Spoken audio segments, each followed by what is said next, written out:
أشهد أن لا إله إلا الله وحده لا شريك له وأشهد أن محمدا عبده ورسوله أما بعد فأعوذ بالله من الشيطان الرجيم بسم الله الرحمن الرحيم الحمد لله رب العالمين الرحمن الرحيم مالك يوم الدين إياك نعبد وإياك نستعين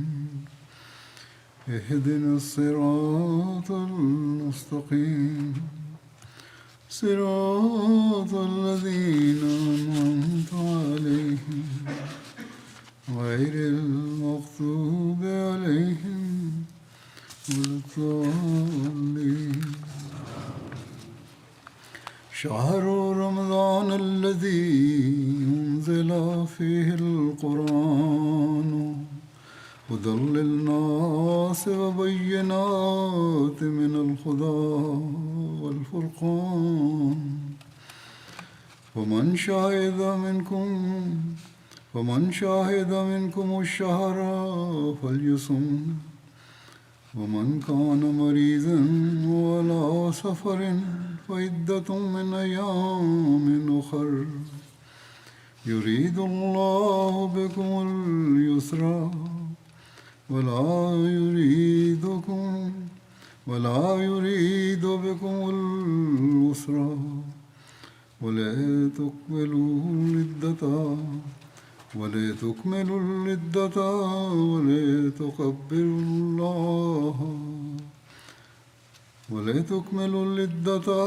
تكبروا الله على ما هداكم ولعلكم تشكرون.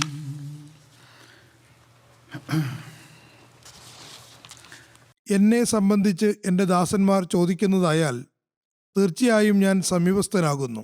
ഞാൻ പ്രാർത്ഥിക്കുന്നവൻ്റെ പ്രാർത്ഥനയ്ക്ക് അവൻ എന്നെ വിളിച്ച് പ്രാർത്ഥിക്കുമ്പോൾ ഉത്തരം നൽകുന്നു. ആയതിനാൽ അവർ എൻ്റെ വിളിക്ക് ഉത്തരം നൽകുകയും എന്നിൽ വിശ്വസിക്കുകയും ചെയ്യട്ടെ, അവർ സന്മാർഗം പ്രാപിക്കുന്നതിന് വേണ്ടി. അള്ളാഹു ഈ ആയത്ത് നോമ്പിൻ്റെ കൽപ്പനകളുടെ കൂടെ ആണ് വെച്ചിട്ടുള്ളത്, മറിച്ച് അതിനിടയിലാണ് വെച്ചിട്ടുള്ളതെന്ന് പറയാം. ദുആക്ക് റമദാനുമായും നോമ്പുമായും ഒരു സവിശേഷ ബന്ധമുണ്ടെന്ന് ഇതിൽ നിന്ന് മനസ്സിലാകുന്നു. റമദാന് ദുആയുമായി ഒരു പ്രത്യേക ബന്ധമുണ്ടെന്ന് ഓരോ മുസ്ലിമിനും നല്ലപോലെ അറിയാം. അതുകൊണ്ട് തന്നെയാണ് റമദാനിൽ പ്രത്യേകമായും നമസ്കാരങ്ങൾ, നഫലുകൾ, തഹജ്ജുദ്, തറാവീഹ് തുടങ്ങിയവയിലേക്ക് പ്രത്യേകം ശ്രദ്ധയുണ്ടാകുന്നത്. ഈ ദിനങ്ങളിൽ അള്ളാഹുവിൻ്റെ പ്രത്യേക സ്നേഹ കടാക്ഷം തൻ്റെ ദാസനുമേൽ പതിക്കുന്നുവെന്ന് ഓരോ യഥാർത്ഥ മുസ്ലിമും മനസ്സിലാക്കുന്നു. സാധാരണ ദിവസങ്ങളിലും അള്ളാഹുവിന് തൻ്റെ ദാസന്മാരുടെ മേൽ സ്നേഹകടാക്ഷമുണ്ട്. നബി സല്ലല്ലാഹു അലൈഹി വസല്ലം പറയുന്നു, അള്ളാഹു പറയുന്നു, ഞാൻ ദാസനോട് അവൻ്റെ മനോഗതത്തിനനുസരിച്ചാണ് വർത്തിക്കുന്നത്. ദാസൻ എന്നെ സ്മരിക്കുന്ന സമയത്ത് ഞാൻ അവൻ്റെ കൂടെയുണ്ട്. അവൻ എന്നെ അവൻ്റെ മനസ്സിൽ സ്മരിക്കുമ്പോൾ ഞാനും അവനെ എൻ്റെ മനസ്സിൽ ഓർക്കുന്നു. അവൻ എന്നെപ്പറ്റി സദസ്സിൽ സ്മരിക്കുമ്പോൾ ഞാൻ അവനെപ്പറ്റിയും സദസ്സിൽ സ്മരിക്കുന്നു. അവൻ എന്നിലേക്ക് ഒരു ചാണെടുക്കുമ്പോൾ ഞാൻ അവനിലേക്ക് ഒരു മുഴമെടുക്കുന്നു. അവൻ എന്നിലേക്ക് ഒരു മുഴം എടുക്കുമ്പോൾ ഞാൻ അവനിലേക്ക് 2 മുഴം എടുക്കുന്നു. അവൻ എന്നിലേക്ക് നടന്നു വരുമ്പോൾ ഞാൻ അവനിലേക്ക് ഓടിയെടുക്കുന്നു. ചുരുക്കത്തിൽ അള്ളാഹു സാധാരണ അവസ്ഥയിലും തൻ്റെ ദാസനോട് ഇങ്ങനെയാണ് പെരുമാറാറുള്ളത്. അള്ളാഹുവിലേക്ക് പൂർണ്ണമായും അടുക്കുന്ന മാസമായ റമദാൻ ആകുമ്പോൾ മുഴുവൻ സാഹചര്യവും അള്ളാഹുവിനെ സ്മരിക്കുന്നതായിരിക്കും. അപ്പോൾ അള്ളാഹു എത്രമാത്രം ഔദാര്യവാനാകുന്നതാണ്, അതേക്കുറിച്ച് നമുക്ക് ഊഹിക്കാൻ പോലും സാധ്യമല്ല. പക്ഷേ ഒരു നിബന്ധന എന്തെന്നാൽ ഈ കാര്യങ്ങളെല്ലാം ഹൃദയാന്തരാളങ്ങളിൽ നിന്നുള്ളവയായിരിക്കണം, വിശ്വാസ ദാർഢ്യത്താലായിരിക്കണം, ഉപരിപ്ലവമാകരുത്. അള്ളാഹു തൻ്റെ ദാസന്മാരോട് ചെയ്യുന്ന ഔദാര്യങ്ങൾക്ക് ഉദാഹരണങ്ങൾ നൽകിക്കൊണ്ട് ഒരിക്കൽ തിരുനബി സല്ലല്ലാഹു അലൈഹി വസല്ലം പറഞ്ഞു, അള്ളാഹു ഏറെ ലജ്ജയുള്ളവനും വലിയ അന്തസ്സുടയവനും ഔദാര്യവാനുമാകുന്നു. ദാസൻ അവൻ്റെ മുന്നിൽ 2 കൈകളും നീട്ടുമ്പോൾ അവൻ അതിനെ ശൂന്യമായും വൃഥാവിലും തിരിച്ചയക്കുന്നതിൽ ലജ്ജിക്കുന്നു. സത്യഹൃദയത്തോടെ ചെയ്യപ്പെടുന്ന ദുആകൾ തിരസ്കരിക്കപ്പെടുന്നതല്ല, സ്വീകരിക്കപ്പെടുന്നതാണ്. ചുരുക്കത്തിൽ ഈ അവസ്ഥ സംജാതമാകണമെങ്കിൽ സത്യഹൃദയത്തോടെ യാചിക്കേണ്ടതാണ്. കൈ നീട്ടേണ്ടത് അപ്പോഴാണ്. സത്യഹൃദയത്തോടെ യാചിക്കുന്നതിന് മുൻകാല പാപങ്ങളിൽ നിന്ന് പൂർണ്ണമായും വിട്ടുനിൽക്കുകയും യഥാർത്ഥ പശ്ചാത്താപത്തിനുള്ള ശപഥം ചെയ്ത് അള്ളാഹുലേക്ക് വരേണ്ടതുമാണ്. നമ്മൾ ചിലപ്പോൾ ധൃതി കാരണം തങ്ങൾ ദുആ ചെയ്തെങ്കിലും സ്വീകരിക്കപ്പെട്ടില്ല എന്ന് പറയുന്നു. പക്ഷേ എത്രമാത്രം സത്യഹൃദയത്തോടെ സത്യസന്ധമായി അള്ളാഹുവിനോടുള്ള സ്നേഹത്തിൽ മുന്നേറുന്നുണ്ടെന്ന് തങ്ങളുടെ അവസ്ഥയെപ്പറ്റി നോക്കുന്നില്ല. എത്രമാത്രം സത്യസന്ധമായി നമ്മൾ മുൻകാല പാപങ്ങളിൽ നിന്ന് പശ്ചാത്തപിച്ചുകൊണ്ട് മേലിൽ പാപങ്ങളിൽ നിന്ന് രക്ഷപ്പെടുന്നതിനെ അള്ളാഹു പറഞ്ഞ മാർഗങ്ങളിൽ ചരിക്കാൻ ശപഥം ചെയ്യുന്നുവെന്നും നോക്കുന്നില്ല. അള്ളാഹുവിനെ വഞ്ചിക്കാൻ സാധ്യമല്ല. അവന് നമ്മുടെ മനസ്സിൻ്റെ അവസ്ഥ അറിയാം. നമ്മുടെ പാതാളങ്ങൾ വരെയും അഥവാ അടിത്തട്ട് വരെയും അവനറിയാം. അള്ളാഹുവിൻ്റെ അനുഗ്രഹങ്ങളെ സ്വായത്തമാക്കാൻ, അവൻ്റെ തുറന്നു കിടക്കുന്ന കവാടത്തിൽ പ്രവേശിക്കാൻ അതിൻ്റെ നിബന്ധനകൾ പൂർത്തിയാക്കേണ്ടതായിട്ടുണ്ട്. തൻ്റെ ദാസന്മാർക്ക് മേൽ അള്ളാഹുവിൻ്റെ വാത്സല്യവും സ്നേഹൗദാര്യങ്ങളും എത്രമാത്രമുണ്ടെന്നാൽ എല്ലാ വർഷവും നമ്മെ റമദാൻ മാസത്തിൽ കൊണ്ടുവന്ന് സാധാരണ ദിവസങ്ങളിൽ സംഭവിച്ചു പോയ പിഴവുകൾക്ക് ഈ മാസത്തിൻ്റെ അനുഗ്രഹമെടുത്തുകൊണ്ട് തന്നിലേക്ക് വരാനും തൻ്റെ ദാസന്മാരിൽ ഉൾപ്പെടാനും സാഹചര്യമൊരുക്കിയിരിക്കുന്നു. അള്ളാഹു പ്രത്യേകമായും ഈ ദിവസങ്ങളിൽ തൻ്റെ ദാസന്മാരെ കാരുണ്യപൂർവ്വം വീക്ഷിക്കുന്നു. വഴിതെറ്റിയവരെ ശരിയായ പാതയിലെത്തിക്കാൻ ആഗ്രഹിക്കുന്നു. പ്രത്യേക അന്തരീക്ഷം ഒരുക്കിക്കൊണ്ട് ദാസന്മാരുടെ ഇബാദത്തുകളുടെ നിലവാരം ഉയർത്താൻ ആഗ്രഹിക്കുന്നു. ഈ ആയത്തിൽ അള്ളാഹു തൻ്റെ ദാസന്മാർ എന്നാണ് പറഞ്ഞത്. ഈ ദാസന്മാർ എന്നതുകൊണ്ട് യഥാർത്ഥത്തിൽ അള്ളാഹുവിന് ദാസനാകാൻ ആഗ്രഹിക്കുന്നവർ, യഥാർത്ഥ തൗബ അഥവാ പശ്ചാത്താപം ചെയ്യാൻ ആഗ്രഹിക്കുന്നവർ, അതുപോലെ ചെയ്യുന്നവർ എന്നൊക്കെയാണ് ഉദ്ദേശിക്കുന്നത്. ചുരുക്കത്തിൽ യഥാർത്ഥ ദാസന്മാരാകാൻ നാം ശ്രമിക്കേണ്ടതാണ്. റമദാനിൽ ഈ സാമീപ്യം കരസ്ഥമാക്കാനും യഥാർത്ഥ ദാസന്മാരാകാനും പ്രത്യേകം സാഹചര്യം ലഭിക്കുന്നു. അള്ളാഹുവിനോടുള്ള സ്നേഹത്തിൽ നമ്മൾ മുന്നേറാൻ ശ്രമിക്കുമ്പോഴാണ് നമുക്ക് യഥാർത്ഥ ദാസന്മാരാകാൻ കഴിയുകയുള്ളൂ. ഈ അവസ്ഥ ഉണ്ടാവുകയാണെങ്കിൽ അള്ളാഹു പറയുന്നു, എൻ്റെ അത്തരം ദാസന്മാരോടും എന്നിൽ അനുരക്തരായവരോടും പറയുക, ഞാൻ അവരുടെ ദുആകൾ കേൾക്കുകയും മറുപടി നൽകുകയും ചെയ്യുന്നതാണ്. ആയതിനാൽ നമ്മുടെ ദുആകൾ നമ്മുടെ സ്വാർത്ഥ താല്പര്യങ്ങൾക്ക് മാത്രമായി തീരാൻ പാടില്ല. മറിച്ച് അള്ളാഹുവിൻ്റെ സാമീപ്യവും സ്നേഹവും കരസ്ഥമാക്കാൻ ഉള്ളതാകേണ്ടതാണ്. അള്ളാഹുവിൻ്റെ സ്നേഹം കരസ്ഥമാക്കാൻ നമ്മൾ ഒരു മുഴം അതിശീഘ്രം നടന്നെടുക്കുകയാണെങ്കിൽ പിന്നെ അള്ളാഹു അതിലുപരി നമ്മിലേക്ക് ശ്രദ്ധിക്കുന്നതാണ്, നമ്മിലേക്ക് ഓടി അടുക്കുന്നതാണ്, ദുആകൾ കേൾക്കുന്നതാണ്. എന്നാൽ അള്ളാഹു വ്യക്തമായും പറയുന്നു, നാവ് കൊണ്ടുള്ള സ്നേഹപ്രകടന മുഖേന നിങ്ങൾക്ക് ഈ സ്ഥാനം കരഗതമാകുന്നതല്ല. ഇല്ല, മറിച്ച് നിങ്ങൾ ഞാൻ പറയുന്നത് അംഗീകരിക്കുകയും എൻ്റെ കൽപ്പനകൾ പ്രാവർത്തികമാക്കുകയും അള്ളാഹുവിനോടും അടിയാറുകളോടുമുള്ള കടമകൾ നിറവേറ്റുകയും വേണം. അതോടൊപ്പം വിശ്വാസദാർഢ്യവും കൈവരിക്കണം. ആ വിശ്വാസം ചഞ്ചലമായിരിക്കരുത്. ഇത് ഉണ്ടായാൽ മാത്രമാണ് എൻ്റെ അടിയാറുകളിൽ യഥാർത്ഥ ദാസന്മാരിൽ ഗണിക്കപ്പെടുകയുള്ളൂ. തങ്ങൾ ഒരുപാട് ദുആയും സുജൂദും ചെയ്തുവെന്നും നഫലുകൾ അനുഷ്ഠിച്ചുവെന്നും എന്നിട്ടും തങ്ങൾക്ക് ലക്ഷ്യം കരസ്ഥമായില്ലെന്നും പറയുന്നവർ തങ്ങളുടെ അവസ്ഥകൾ സ്വയം ഒന്ന് വിലയിരുത്തട്ടെ. അവർ അള്ളാഹുവിൻ്റെ കൽപ്പനകൾ പ്രാവർത്തികമാക്കിയോ? ഒരു കൊടുങ്കാറ്റിനും പ്രളയത്തിനും ഇടക്കം തട്ടിക്കാൻ കഴിയാത്ത തരത്തിലുള്ള നിലവാരത്തിലേക്ക് അവർ തങ്ങളുടെ വിശ്വാസത്തിൻ്റെ അവസ്ഥ എത്തിച്ചിട്ടുണ്ടോ?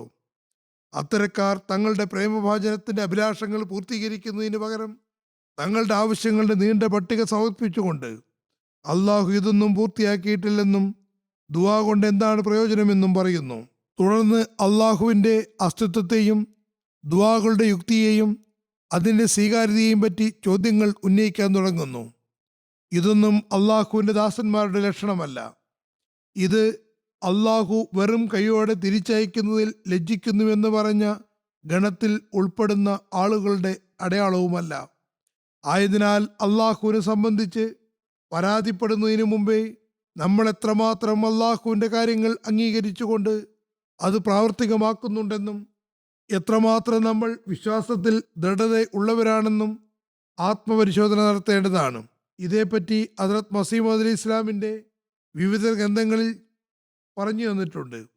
ദുആയുടെ തത്വവും അതിൻ്റെ സ്വീകാര്യതയുടെ തത്വങ്ങളും യുക്തിയും വളരെ വിശദമായി വിവരിച്ചിട്ടുണ്ട്. ദുആ യഥാർത്ഥ ദുആ ആയി തീരുന്ന മാനദണ്ഡം എന്താണെന്നും പറഞ്ഞു തന്നിട്ടുണ്ട്. അള്ളാഹുവിൻ്റെ യഥാർത്ഥ ദാസന്മാർ ആരാണ് എന്നത് സംബന്ധിച്ച് ഹദ്റത്ത് മസീഹ് മൗഊദ് അലൈഹി ഇസ്ലാമിൻ്റെ ചില ഉദ്ധരണികൾ കേൾപ്പിക്കാം. ആ മഹാത്മാവ് പറയുന്നു, അള്ളാഹു പറയുകയാണ്, എൻ്റെ ദാസന്മാർ എന്നെ സംബന്ധിച്ച് ചോദിക്കുമ്പോൾ, അതായത് അവർ ദൈവാസ്തിത്വത്തിനുള്ള തെളിവ് ചോദിക്കുന്നു, അതിനുള്ള മറുപടി ഇതാണ്: ഞാൻ സമീപത്ത് തന്നെയുണ്ട്. വലിയ തെളിവുകളുടെയൊന്നും ആവശ്യമില്ല. എൻ്റെ അസ്തിത്വം വളരെ സാമീപ്യമുള്ള വഴിയിലൂടെ മനസ്സിലാക്കാൻ കഴിയുന്നതാണ്. വളരെ വേഗം എൻ്റെ അസ്തിത്വത്തിനെ സംബന്ധിച്ച് തെളിവ് ലഭിക്കുന്നതാണ്. ആ തെളിവ് ഇതാകുന്നു: ദുആ ചെയ്യുന്നയാൾ എന്നെ വിളിക്കുമ്പോൾ ഞാനത് കേൾക്കുകയും എൻ്റെ ഇൽഹാമിലൂടെ അയാളുടെ വിജയത്തെക്കുറിച്ച് സ്വാർത്ത് നൽകുകയും ചെയ്യുന്നു. ഇത് മുഖേന അയാൾക്ക് എൻ്റെ അസ്തിത്വത്തിൽ മാത്രമല്ല ദൃഢവിശ്വാസം ഉണ്ടാകുന്നത്, മറിച്ച് ഞാൻ സർവശക്തനാണെന്ന കാര്യത്തിലും ദൃഢബോധ്യം വരുന്നതാണ്. പക്ഷേ ഇത്തരം ആളുകളുടെ അവസ്ഥ തഖ്വയിലും ദൈവഭയത്തിലും ഉള്ളതായിരിക്കണം. അങ്ങനെയാകുമ്പോഴാണ് അവരുടെ വിളി ഞാൻ കേൾക്കുന്നത്. ഇത് ഒരു സുപ്രധാന നിബന്ധനയാകുന്നു. ആദ്യം തഖ്വ സ്വായത്തമാക്കണം, ദൈവഭയം ഉണ്ടാക്കണം, പിന്നെ ഞാൻ അവരുടെ വിളി കേൾക്കുന്നതാണ്. തുടർന്ന് പറയുന്നു, അവർ എന്നിൽ വിശ്വസിക്കേണ്ടതുമാണ്. അതായത് പൂർണ്ണമായ ദിവ്യജ്ഞാനം കിട്ടുന്നതിന് മുമ്പേ അവർ ദൈവമുണ്ടെന്ന് അംഗീകരിക്കുകയും അവൻ സകല ശക്തികളും കഴിവുകളും ഉള്ളവനാണെന്ന് ഉൾക്കൊള്ളുകയും വേണം. അതായത് അള്ളാഹുവിനെ സംബന്ധിച്ച പൂർണ്ണമായ ദിവ്യജ്ഞാനം ദുആയിലൂടെ കിട്ടുന്നതിന് മുമ്പേ തന്നെ, അത് സംബന്ധിച്ചുള്ള അടയാളങ്ങൾ ലഭ്യമാകുന്നതിന് മുമ്പേ തന്നെ അള്ളാഹു ഉണ്ട് എന്ന കാര്യത്തിൽ ദൃഢബോധ്യവും വിശ്വാസവും വേണം. ആദ്യം അള്ളാഹുള്ള വിശ്വാസം സുദൃഢമാകണം, ഈമാൻ ബിൽ ഗൈബ് ഉണ്ടാകണം. പിന്നെ എല്ലാ ശക്തികളും കഴിവുകളും അവനുണ്ടെന്ന് ദൃഢബോധ്യവും വേണം. കാരണം വിശ്വാസമുള്ള വ്യക്തിക്കാണ് ദിവ്യജ്ഞാനം നൽകപ്പെടുന്നത്. ആദ്യം വിശ്വാസമുണ്ടായിരിക്കണം, പിന്നെ ദൃഢജ്ഞാനം നൽകപ്പെടുന്നതാണ്. വിശ്വാസത്തിൽ ഉന്നത നിലവാരം ഉണ്ടാകുമ്പോഴാണ് ദുആ സ്വീകാര്യത ദൃശ്യങ്ങളും ഉണ്ടാകുന്നത്. അതല്ലാതെ എന്തെങ്കിലും കാര്യം കൊണ്ട് ഉറപ്പില്ലാത്തവരാകരുത്. ദുആ കേൾക്കുന്നുവെന്നത് അള്ളാഹു താനുണ്ട് എന്നുള്ള തെളിവ് എന്ന നിലയ്ക്കാണ് പറയുന്നത്. ദുആ സ്വീകരിക്കുന്നില്ലെങ്കിൽ അവരുമായുള്ള ബന്ധത്തിൽ കുറവുണ്ടാകും. രണ്ട് സുഹൃത്തുക്കൾക്കിടയിലുള്ള ബന്ധത്തിലുള്ള കുറവ് പോലെ. ഈ കുറവ് നികത്താനുള്ള മാർഗം തഖ്വ സ്വായത്തമാക്കുകയാണെന്ന് പറയുന്നു. അള്ളാഹു ഉണ്ട് എന്ന കാര്യം പ്രഖ്യാപിക്കുക, അതിലുറച്ചു വിശ്വസിക്കുക, അദൃശ്യത്തിലുള്ള അവൻ്റെ അസ്തിത്വം അംഗീകരിക്കുക. മൂന്നാമത്തെ മാർഗം അള്ളാഹുവിന് സകല കഴിവുകളും ശക്തികളും ഉണ്ടെന്ന് ഉറച്ചു വിശ്വസിക്കുകയാണ്. അവനല്ലാതെ മറ്റാർക്കും തന്നെ അത്തരത്തിലുള്ള കഴിവുകളില്ല. ആ ദുആ സ്വീകരിക്കപ്പെടാനുള്ള ഏറ്റവും ചുരുങ്ങിയ മാനദണ്ഡമാണിത്. ആ മഹാത്മാവ് തുടരുന്നു, എൻ്റെ ദാസന്മാർ എൻ്റെ അസ്തിത്വത്തെ സംബന്ധിച്ച് എന്താണ് അതിനുള്ള തെളിവ് എന്നും ദൈവത്തെ എങ്ങനെ മനസ്സിലാക്കാമെന്നും ചോദിക്കുകയാണെങ്കിൽ അതിനുള്ള മറുപടി ഇതാകുന്നു: ഞാൻ വളരെ സമീപസ്ഥനാണ്. ഞാൻ എന്നെ വിളിക്കുന്നവർക്ക് മറുപടി നൽകുന്നു. എന്നെ വിളിക്കുമ്പോൾ അവൻ്റെ വിളി ഞാൻ കേൾക്കുന്നു. ഞാൻ അവനോട് സംവദിക്കുന്നു. അതുകൊണ്ട് ഞാൻ അവനോട് സംവദിക്കാൻ തക്കവണ്ണം തൻ്റെ അവസ്ഥയിൽ മാറ്റം വരുത്തട്ടെ. അതായത് അള്ളാഹു സംസാരിക്കാൻ തക്കവണ്ണം ആദ്യം തൻ്റെ അവസ്ഥയെ ശരിയാക്കേണ്ടതാണ്. എന്നിലേക്കുള്ള വഴികൾ കിട്ടാൻ എന്നിൽ പൂർണ്ണമായ വിശ്വാസം വേണം. അപ്പോഴാണ് സന്മാർഗത്തിലേക്കുള്ള വഴി ലഭ്യമാവുക. ചുരുക്കത്തിൽ ഈ ഉറച്ച വിശ്വാസം ഉണ്ടാകേണ്ടത് അനിവാര്യമാണ്. ഞാൻ നേരത്തെ പറഞ്ഞു വന്ന നിബന്ധനകൾക്കനുസരിച്ചുള്ള മാർഗങ്ങൾക്ക് വിധേയമായി പ്രവർത്തിക്കണം. അതായത് 1. തഖ്വയും ദൈവഭയവും ഉണ്ടാകണം. 2. ദൈവമുണ്ടെന്ന് പൂർണ്ണമായ വിശ്വാസം വേണം. അദൃശ്യത്തിലുള്ള വിശ്വാസവും വേണ്ടതാണ്. മൂന്നാമത്തേത് അവൻ സകല ശക്തികളും കഴിവുകളുമുണ്ടെന്ന് പൂർണ്ണ വിശ്വാസം വേണം. എന്തെങ്കിലും ഒരു കാര്യം നടന്നില്ലെങ്കിൽ അത് അവൻ്റെ കഴിവിൽപ്പെട്ടതല്ല എന്ന് പറയരുത്. പരാതി ഉണ്ടാവുകയും വരുത്. അവന് സകല ശക്തികളും കഴിവുകളുമുണ്ട് എന്ന് ദൃഢവിശ്വാസം ഉണ്ടായിരിക്കണം. ദുആ സ്വീകരിക്കപ്പെടാതെയാകുമ്പോൾ നിരാശാജനകമായ കാര്യങ്ങൾ പറയുകയും അള്ളാഹുവിന്റെ അസ്തിത്വത്തിൽ സംശയം പ്രകടിപ്പിക്കുകയും ചെയ്യുന്നവൻ ആദ്യം തങ്ങളെ തന്നെ ഒന്ന് വിലയിരുത്തട്ടെ. ഈ മൂന്ന് അവസ്ഥകളും അവർക്കുണ്ടായിട്ടുണ്ടോ എന്നും അവർക്കുണ്ടായിട്ടുള്ള അവസ്ഥയിൽ അവർ നിലനിൽക്കുന്നുണ്ടോ എന്നും നോക്കുകയും വേണം. ഈമാന്റെ അവസ്ഥ ഉണ്ടായിരിക്കുകയും പിന്നെ അവന്റെ അസ്തിത്വത്തിൽ സംശയമുണ്ടാവുക എന്നതും സാധ്യമേയല്ല. പിന്നെ മറ്റൊരിടത്ത് ആ മഹാത്മാവ് പറയുന്നു, വൈദാ സഅലക ഇബാദി അന്നി ഫഇന്നി ഖരീബ്. അതായത് അള്ളാഹുവിനെ സംബന്ധിച്ച് എങ്ങനെ അറിയാമെന്ന് ചോദിക്കുമ്പോൾ അതിനുള്ള മറുപടി ഇസ്ലാമിന് ദൈവം വളരെ സമീപസ്ഥനാകുന്നു എന്നതാണ്. അവന് സത്യഹൃദയത്തോടെ വിളിക്കുകയാണെങ്കിൽ അവൻ മറുപടി നൽകുന്നതാണ്. മറ്റ് വിഭാഗങ്ങളുടെ, അതായത് മറ്റ് മതസ്ഥരുടെ ദൈവം സമീപസ്ഥനല്ല, മറിച്ച് അവൻ വളരെ ദൂരെയാകുന്നു. അതിനെക്കുറിച്ച് അറിയാൻ തന്നെ പ്രയാസമാണത്രേ. ദാസന്റെ, യഥാർത്ഥ ആരാധകന്റെ ഏറ്റവും ഉന്നതമായ ലക്ഷ്യം അവന്റെ സാമീപ്യം കരസ്ഥമാക്കുക എന്നതായിരിക്കണം. അതായത് ആരാധകന്റെ ഏറ്റവും ഉന്നതമായ ലക്ഷ്യം അള്ളാഹുവിന്റെ അസ്തിത്വത്തിൽ ഉറച്ച വിശ്വാസമുണ്ടാകാൻ ഉതകുന്ന രീതിയിൽ അള്ളാഹുവിന്റെ സാമീപ്യം കിട്ടുകയും അവനോടുള്ള സ്നേഹം ഹൃദയത്തിൽ ഉണ്ടാവുകയും വേണം എന്നതാണ്. ഉജീബ് ദഅവത്ത ദാഇ ഇദാ ദഅാൻ എന്നതിൻ്റെയും അർത്ഥം ഇതുതന്നെയാണ്. അവൻ ഉത്തരം നൽകുന്നവനാണ്, മൂകനല്ല. മറ്റെല്ലാ തെളിവുകളും ഇതിനു മുന്നിൽ വ്യർത്ഥമാകുന്നു. സംസാരം എന്നത് കൂടിക്കാഴ്ചയ്ക്ക് തുല്യമാണ്. ചുരുക്കത്തിൽ സത്യഹൃദയത്തോടെ വിളിക്കേണ്ടത് അനിവാര്യമാണ്. സത്യഹൃദയത്തോടെ വിളിക്കുക എന്ന് വെച്ചാൽ അവൻ പറയുന്ന കാര്യങ്ങളെ അംഗീകരിക്കുകയും അതിൽ വിശ്വാസം സുദൃഢമാക്കുകയും ചെയ്യുക എന്നതാകുന്നു. ആ മഹാത്മാവ് തുടരുന്നു, എൻ്റെ ദാസൻ എന്നെ സംബന്ധിച്ച് ചോദിക്കുമ്പോൾ ഞാൻ വളരെ സമീപസ്ഥനാകുന്നു. ഞാൻ എന്നെ വിളിക്കുന്നവൻ്റെ പ്രാർത്ഥന കേൾക്കുന്നു. ചില ആളുകൾ അവൻ്റെ അസ്തിത്വത്തിൽ സംശയമുള്ളവരാണ്. എൻ്റെ അസ്തിത്വത്തിനുള്ള അടയാളം എന്തെന്നാൽ നിങ്ങൾ എന്നെ വിളിക്കുകയും എന്നോട് ചോദിക്കുകയും ചെയ്യുക. ഞാൻ നിങ്ങളെ വിളിക്കുകയും മറുപടി നൽകുകയും ചെയ്യുന്നതാണ്. ഞാൻ നിങ്ങളെ വിളിക്കുകയും മറുപടി നൽകുകയും നിങ്ങളെ ഓർക്കുകയും ചെയ്യുന്നതാണ്. ഹദീസിലും വന്നിട്ടുള്ളതുപോലെ അള്ളാഹു പറയുന്നു, നിങ്ങൾ എന്നെ മനസ്സുകളിലോ സദസ്സുകളിലോ എവിടെ സ്മരിക്കുകയാണെങ്കിലും ഞാൻ നിങ്ങളെ ഓർക്കുന്നതാണ്. നേരത്തെയും പറഞ്ഞ ഒരു പ്രശ്നമാണിത്. അതായത് നോക്കുക, ഞങ്ങൾ വിളിക്കുന്നുവെങ്കിലും മറുപടി നൽകുന്നില്ല എന്നാണ് പറയുന്നതെങ്കിൽ നിങ്ങൾ ഒരു സ്ഥലത്തു കൂടെ നിന്ന് വളരെ ദൂരെയുള്ള ഒരാളെ വിളിക്കുകയാണ്. നിങ്ങളുടെ കാതുകൾക്കാണ് പ്രശ്നമുള്ളത്. വരിക, സ്നേഹം കൊണ്ടാണ് സാമീപ്യം കിട്ടുക. മനസ്സിൽ അള്ളാഹുവിനോടുള്ള ആ സ്നേഹമുണ്ടാക്കുക. സ്വന്തം കാതുകൾക്കാണ് ന്യൂനതയുള്ളത്. വിശ്വാസ ദൗർബല്യത്തെ അകറ്റി വിശ്വാസം സുദൃഢമാക്കുക. അപ്പോൾ സാമീപ്യം ലഭിക്കുന്നതാണ്. അപ്പോൾ നിങ്ങളുടെ ശബ്ദം കേട്ടുകൊണ്ട് നിങ്ങൾക്ക് മറുപടി ലഭിക്കുന്നതാണ്. വ്യക്തമായ രീതിയിൽ ശബ്ദം എത്തിയിട്ടുണ്ട്. അപ്പോൾ നിങ്ങളുടെ ശബ്ദം കേട്ടുകൊണ്ട് നിങ്ങൾക്ക് മറുപടി ലഭിക്കും. കേൾക്കുന്നയാളുടെ മറുപടി നിങ്ങൾക്ക് ലഭിക്കും. അദ്ദേഹം ഉദാഹരണം നൽകുകയാണ്, നിങ്ങൾ ദൂരെ നിന്ന് വിളിക്കുന്നു, നിങ്ങളുടെ ശബ്ദം എത്തിയിരിക്കുന്നു. വ്യക്തമായ രീതിയിൽ ശബ്ദം എത്തിയിട്ടുമുണ്ട്. നിങ്ങൾക്ക് ഭദ്രത കാരണം കേൾക്കാൻ കഴിയുന്നില്ല. അള്ളാഹു മറുപടി നൽകുന്നുണ്ടെങ്കിലും നിങ്ങളുടെ വിശ്വാസം സുദൃഢമല്ല. നിങ്ങളുടെ സ്നേഹത്തിൽ കുറവുണ്ട്. അവൻ പറയുന്ന കാര്യങ്ങൾ അനുസരിച്ച് നിങ്ങൾ നീങ്ങുന്നുമില്ല. ഈ ഭദ്രതയാണ് നിങ്ങളുടെ കാതുകളിലുള്ളത്. അത് കാരണം നിങ്ങൾക്ക് അവന്റെ ശബ്ദം കേൾക്കാൻ കഴിയുന്നില്ല. അള്ളാഹു മറുപടി നൽകിക്കൊണ്ട് പറയുന്നു, നാം മറുപടി നൽകിയിട്ടില്ല എന്ന് നിങ്ങൾ പറയുകയാണ്. വാസ്തവത്തിൽ അവൻ മറുപടി നൽകിയിട്ടുണ്ട്. നിങ്ങളുടെ അവസ്ഥകൾ നന്നാക്കുക.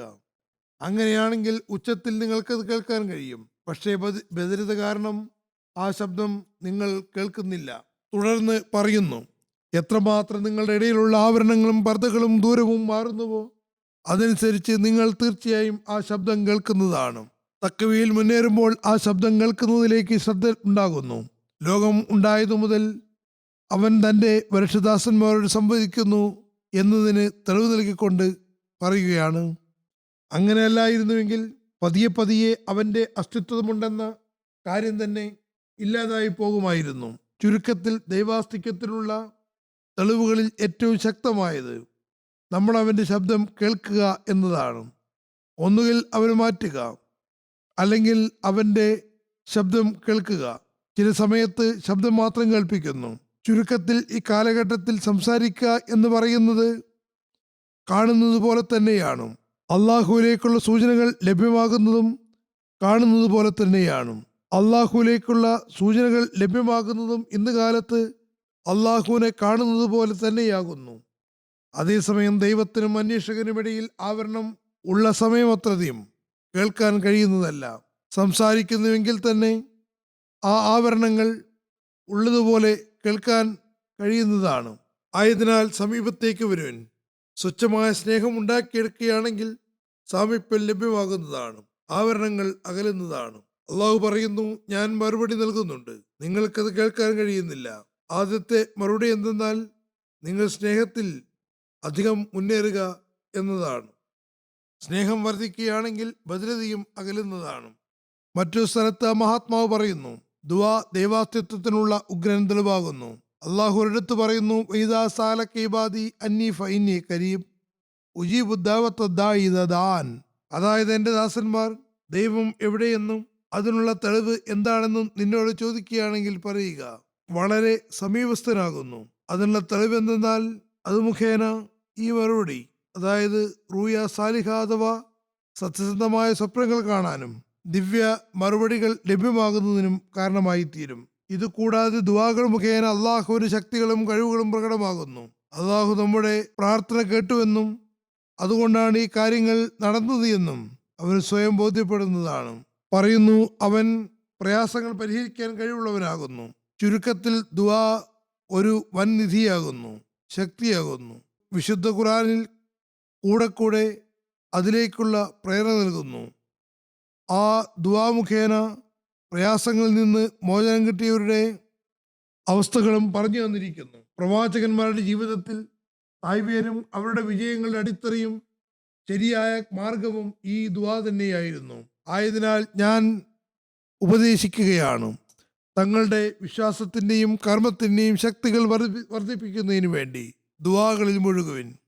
ദുആകൾ മുഖേന അല്ലാഹുവിന്റെ അനുഗ്രഹത്താൽ പര്യവസാനം ശുഭകരമായി തീരുന്നതിനുള്ള മാർഗങ്ങൾ ഉണ്ടാകുന്നതാണ്. ഇത് കഴിഞ്ഞകാല കാര്യങ്ങൾ മാത്രമല്ല, ഇക്കാലഘട്ടത്തിലും അതിനുള്ള തെളിവുകൾ ലഭ്യമാണ്. നിരവധി ആളുകൾ തങ്ങളുടെ ദുആ സ്വീകാര്യതയുടെ സംഭവങ്ങൾ എഴുതാറുണ്ട്. പല സമയത്തും ഞാൻ ആ സംഭവങ്ങൾ കേൾപ്പിച്ചിട്ടുമുണ്ട്. ദൈവാസ്തിത്വത്തെ സംബന്ധിച്ച് റിവ്യൂ ഓഫ് റിലീജിയൻസ് പ്രോഗ്രാം സംഘടിപ്പിച്ചിരുന്നു. അതിലും പല ആളുകളും ദുആ സ്വീകാര്യതയുടെ സംഭവങ്ങൾ വിവരിക്കുകയുണ്ടായി. മാത്രമല്ല, ചിലപ്പോൾ അള്ളാഹു എത്രമാത്രം അനുഗ്രഹിക്കുന്നുവെന്നാൽ വിശ്വാസത്തെ സുദൃഢമാക്കുന്നതിന് വേണ്ടി ദുആകൾക്ക് സ്വീകാര്യത നൽകിക്കൊണ്ട് അർത്ഥത്തിന്റെ അർത്ഥം ശ്രവിച്ചുകൊണ്ട് തൻ്റെ ശക്തി പ്രഭാവങ്ങളുടെ തേജസ് വെളിപ്പെടുത്തുന്നു. വിശ്വാസ ദൗർബല്യമുള്ളവർക്കും ചില സമയത്ത് വിശ്വാസം വർദ്ധിപ്പിക്കുന്നതിന് വേണ്ടി അത് കാണിച്ചു കൊടുക്കുന്നു. ഇത്തരത്തിലുള്ള നൂറുകണക്കിന് ആളുകളും എനിക്ക് കത്തെഴുതുകയും എന്നോട് നേരിട്ട് പറയുകയും ചെയ്തിട്ടുണ്ട്. ദുആയുടെ യാഥാർത്ഥ്യത്തെ വിവരിച്ചുകൊണ്ട് ആ മഹാത്മാവ് ഒരു സ്ഥലത്ത് പറയുന്നു, മാരിഫത്ത് അഥവാ ദിവ്യജ്ഞാനം ദൈവാനുഗ്രഹം മുഖേനയാണ് ലഭ്യമാവുക. ആ അനുഗ്രഹം മുഖേന തന്നെയാണ് നിലനിൽക്കുകയും ചെയ്യുക. അനുഗ്രഹം ദിവ്യജ്ഞാനത്തെ സുദൃഢമാക്കുകയും പ്രകാശിതമാക്കുകയും ചെയ്യുന്നു. ആവരണങ്ങളുടെ ഇടയിൽ നിന്ന് എടുത്തു മാറ്റുകയും ചെയ്യുന്നു. ദോഷപ്രവണമായ ആത്മാവിൻ്റെ പൊടിപടലങ്ങളെ അകറ്റുന്നു. ആത്മാവിൽ ശക്തിയും ജീവനും പ്രദാനം ചെയ്യുന്നു. ആത്മാവിനെ ദോഷപ്രവണമായ തടവറയിൽ നിന്ന് പുറത്തേക്ക് കൊണ്ടുവരുന്നു. അതായത് തിന്മയിലേക്ക് പ്രേരണ നൽകുന്ന ആത്മാവിനെ അതിൻ്റെ പ്രസ്തുത തടവറയിൽ നിന്നും മോചിപ്പിക്കുന്നു. ദുഷ്ചിന്തകളുടെ മാലിന്യത്തിൽ നിന്ന് വിമലീകരിക്കുന്നു. ദേഹേച്ഛകളുടെ വെള്ളപ്പൊക്കത്തിൽ നിന്നും പുറത്തേക്ക് കൊണ്ടുവരുന്നു. അതായത് പ്രളയജലം പോലെ തന്നെ ദേഹേച്ഛകളുടെ ഒരു പ്രളയവുമുണ്ട്, തിന്മകളുടെ പ്രളയം. അതിൽ നിന്ന് മനുഷ്യനെ പുറത്തേക്ക് കൊണ്ടുവരുന്നു. അപ്പോൾ അവനിൽ ഒരു മാറ്റമുണ്ടാകുന്നു. അവനും മാലിന്യങ്ങളിൽ നിന്ന് സ്വതവേ വിരക്തി ഉണ്ടാകുന്നു. ദൈവാനുഗ്രഹം മുഖേന റൂഹിൽ ഉണ്ടാകുന്ന ഈ ആദ്യ പെരുമാറ്റവും ദുആ മുഖേന തന്നെയാണ് സംജാതമാകുന്നത്. ഞങ്ങളും എല്ലാ ദിവസവും ദുആ ചെയ്യുന്നുവെന്നും നമസ്കാരം അനുഷ്ഠിക്കുന്നുവെന്നും ദുആ എല്ലാം തന്നെയാണെന്നും ഞങ്ങളത് അനുഷ്ഠിക്കാറുണ്ടെന്നും മാത്രം ധരിച്ചു വശാകരുത്. കാരണം ദിവ്യജ്ഞാനത്തിന് ശേഷവും ദൈവാനുഗ്രഹം മുഖേനയും ഉണ്ടാകുന്ന ദുആയുടെ അവസ്ഥയും വർണ്ണവും ഒന്ന് വേറെ തന്നെയാണ്. ബാഹ്യമായ നമസ്കാരങ്ങൾ അനുഷ്ഠിക്കുന്നു. വേഗം 5 മിനിറ്റ് കൊണ്ട് നമസ്കാരത്തിൽ നിന്ന് വിരമിക്കുകയും ചെയ്യുന്നു. ഇത് നമസ്കാരമോ ദുആകളോ അല്ല. അതിന് മാരിഫത്ത് അഥവാ ദിവ്യജ്ഞാനം ഉണ്ടാകണം. ആ ദിവ്യജ്ഞാനം ഉണ്ടാവുകയാണെങ്കിൽ പിന്നെ ദുആകളുടെ അഭിരുചി തന്നെ ഒന്ന് വേറെയായിരിക്കും. പ്രസ്തുത നമസ്കാരത്തിന്റെ സ്വാദും ഒന്ന് വേറെയായിരിക്കും. പറയുന്നു, അത് മുച്ചൂടും ഇല്ലാതാക്കുന്ന ഒന്നാകുന്നു. അത് ഭസ്മീകരിക്കുന്ന അഗ്നിയാകുന്നു. അത് അനുഗ്രഹത്തെ ആകർഷിക്കുന്ന ഒരു കാന്തിക ശക്തിയാകുന്നു. അതൊരു മരണമാകുന്നു, പക്ഷേ അത് അവസാനം ജീവൻ നൽകുന്നു. അതൊരു മഹാപ്രളയമാകുന്നു, പക്ഷേ അവസാനം അത് ഒരു നൗകയായി മാറുന്നു. അതായത് അത് പ്രളയമാണെങ്കിൽ പോലും അവസാനം ആ പ്രളയം ഒരു നൗകയായി തീരുന്നതാണ്. അത് ഈ ലക്ഷ്യസ്ഥാനത്തേക്ക് എത്തിക്കുന്നതുമാണ്. എല്ലാ സങ്കീർണമായ കാര്യങ്ങളും ഇത് മുഖേന ശരിയായി തീരുന്നതാണ്. എല്ലാ വിഷയങ്ങളും ഇത് മുഖേന അമൃതായി പരിണമിക്കുന്നു. ചുരുക്കത്തിൽ ഈ ദിവ്യജ്ഞാനം കരസ്ഥമാക്കാൻ ശ്രമിക്കുന്നവരാണ് നമ്മിലെ ഭാഗ്യവാന്മാരായ ആളുകൾ. ആ മഹാത്മാവ് തുടരുന്നു, ദുആ അള്ളാഹുവിൽ നിന്ന് വന്ന് അള്ളാഹുവിലേക്ക് തന്നെ പോകുന്നു. ദുആ മുഖേന അള്ളാഹു എത്രത്തോളം സമീപസ്ഥനാകുന്നു എന്നാൽ നിങ്ങളുടെ ജീവനേക്കാളും അവൻ അടുത്തെത്തിയിരിക്കുന്നു. ദുആയുടെ ഏറ്റവും വലിയ അനുഗ്രഹം മനുഷ്യനുള്ളിൽ പരിശുദ്ധ മാറ്റം ഉണ്ടാവുക എന്നതാണ്. ദുആ സ്വീകരിക്കപ്പെട്ടു എന്നും അള്ളാഹു തൃപ്തനായി എന്നും എങ്ങനെ മനസ്സിലാക്കാമെന്ന് പലരും അന്വേഷിക്കാറുണ്ട്. അവർക്കുള്ള മറുപടി ഇപ്രകാരമാണ്: പരിശുദ്ധ മാറ്റമുണ്ടാകുന്നതാണ്. പരിശുദ്ധ മാറ്റമുണ്ടാകുമ്പോഴാണ് അള്ളാഹുമായുള്ള ബന്ധത്തിൽ മനുഷ്യന് പുരോഗതി ഉണ്ടാകുന്നത്. പരിശുദ്ധ മാറ്റമുണ്ടാകുമ്പോൾ ദുആ സ്വീകാര്യതയ്ക്കുള്ള അടയാളങ്ങൾ ലഭ്യമാകുന്നു. മനുഷ്യനിൽ പരിശുദ്ധ മാറ്റമുണ്ടാക്കുന്ന സമയത്ത് അള്ളാഹുവും തൻ്റെ സിഫത്തുകളിൽ മാറ്റം വരുത്തുന്നു. വാസ്തവത്തിൽ അവൻ്റെ സിഫത്തുകൾ യാതൊരു മാറ്റവുമില്ലാത്തവയാണ്. പക്ഷേ സ്വയം മാറ്റം വരുത്തുന്ന ആൾക്ക് വേണ്ടി അത് വേറൊരു രീതിയിലാണ് പ്രവർത്തിക്കുന്നത്. അതിൻ്റെ ജ്യോതിസ് വെളിപ്പെടുത്തുന്നു. അതേക്കുറിച്ച് ഭൗതിക ലോകത്തിന് മനസ്സിലാക്കാൻ സാധ്യമല്ല. അള്ളാഹുവിൻ്റെ സിഫത്തുകളിൽ ഏതെങ്കിലും മാറ്റമുണ്ടാകുന്നുമില്ല. അതിൽ മാറ്റം വരുത്താനും സാധ്യമല്ല. എന്നാൽ കാണുമ്പോൾ സിഫത്തുകളിൽ മാറ്റം വന്നതായി അനുഭവപ്പെടുന്നു. സിഫത്തുകൾ അതേപടി തുടരുന്നുവെങ്കിലും അതിൻ്റെ പ്രകടനം ഇപ്പോഴാണ് ആരംഭിക്കുന്നത്.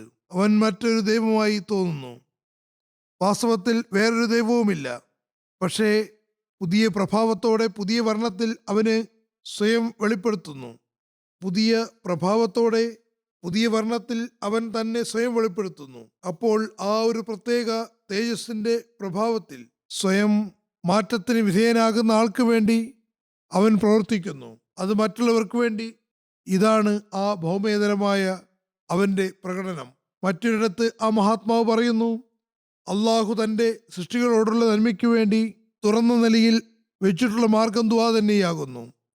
ഒരാൾ കരഞ്ഞു വിലപിച്ചുകൊണ്ട് ഈ കവാടത്തിൽ പ്രവേശിക്കുമ്പോൾ അന്തസ്സുടയവനായ നാഥൻ അവന് പരിശുദ്ധ ആട അണിയിക്കുന്നു. തൻ്റെ മഹത്വത്തിൻ്റെ പ്രതാപം അവന് എത്രമാത്രം നൽകുന്നുവെന്നാൽ അവൻ അനാവശ്യ കാര്യങ്ങളിൽ നിന്നും അനുചിത ചിന്തകർമ്മങ്ങളിൽ നിന്നും ബഹുഘാതം ദൂരേക്ക് ഓടിമാറുന്നു. വളരെ ദൂരേക്ക്, മൈലുകളോളം ദൂരേക്ക് മാറുന്നു. ചുരുക്കത്തിൽ യഥാർത്ഥ ദുആയുടെ സവിശേഷത എന്തെന്നാൽ വൃഥാവിലുള്ളതും അനാവശ്യവുമായ കാര്യങ്ങളിൽ നിന്ന് അകന്നു മാറുക എന്നതാണ്. പരിശുദ്ധി അവൻ്റെ പ്രകൃതത്തിലേക്ക് വന്നു ചേരുന്നു. അവൻ ഭൗതിക ലക്ഷ്യങ്ങൾക്ക് വേണ്ടി മാത്രമല്ല ദുആ ചെയ്യുക, മറിച്ച് തൻ്റെ ദീനിലും തഖ്വയിലും മുന്നേറുന്നതിന് വേണ്ടിയും ദുആ ചെയ്യുന്നതാണ്. ദൈവിക സ്നേഹം ലഭ്യമാകുന്നതിന് വേണ്ടി ദുആ ചെയ്യുന്നതാണ്. ഇത് തന്നെയാണ് ഒരു യഥാർത്ഥ വിശ്വാസിയുടെ ലക്ഷണവും. ഇത് തന്നെയാണ് വിശ്വാസം പരിപക്വമാവുന്നതിൻ്റെയും വിശ്വാസത്തിൽ മുന്നേറുന്നതിൻ്റെയും അടയാളം. ദുആയുടെ ഗഹനീയതയെ സംബന്ധിച്ച് വിശദീകരിച്ചുകൊണ്ട് പറയുന്നു, അനുഗ്രഹസിദ്ധിക്കുള്ള ഏറ്റവും അടുത്ത മാർഗം ദുആയാകുന്നു. പരിപക്വമായ ദുആക്ക് അനിവാര്യമായിട്ടുള്ള കാര്യങ്ങൾ ഇവയാണ്.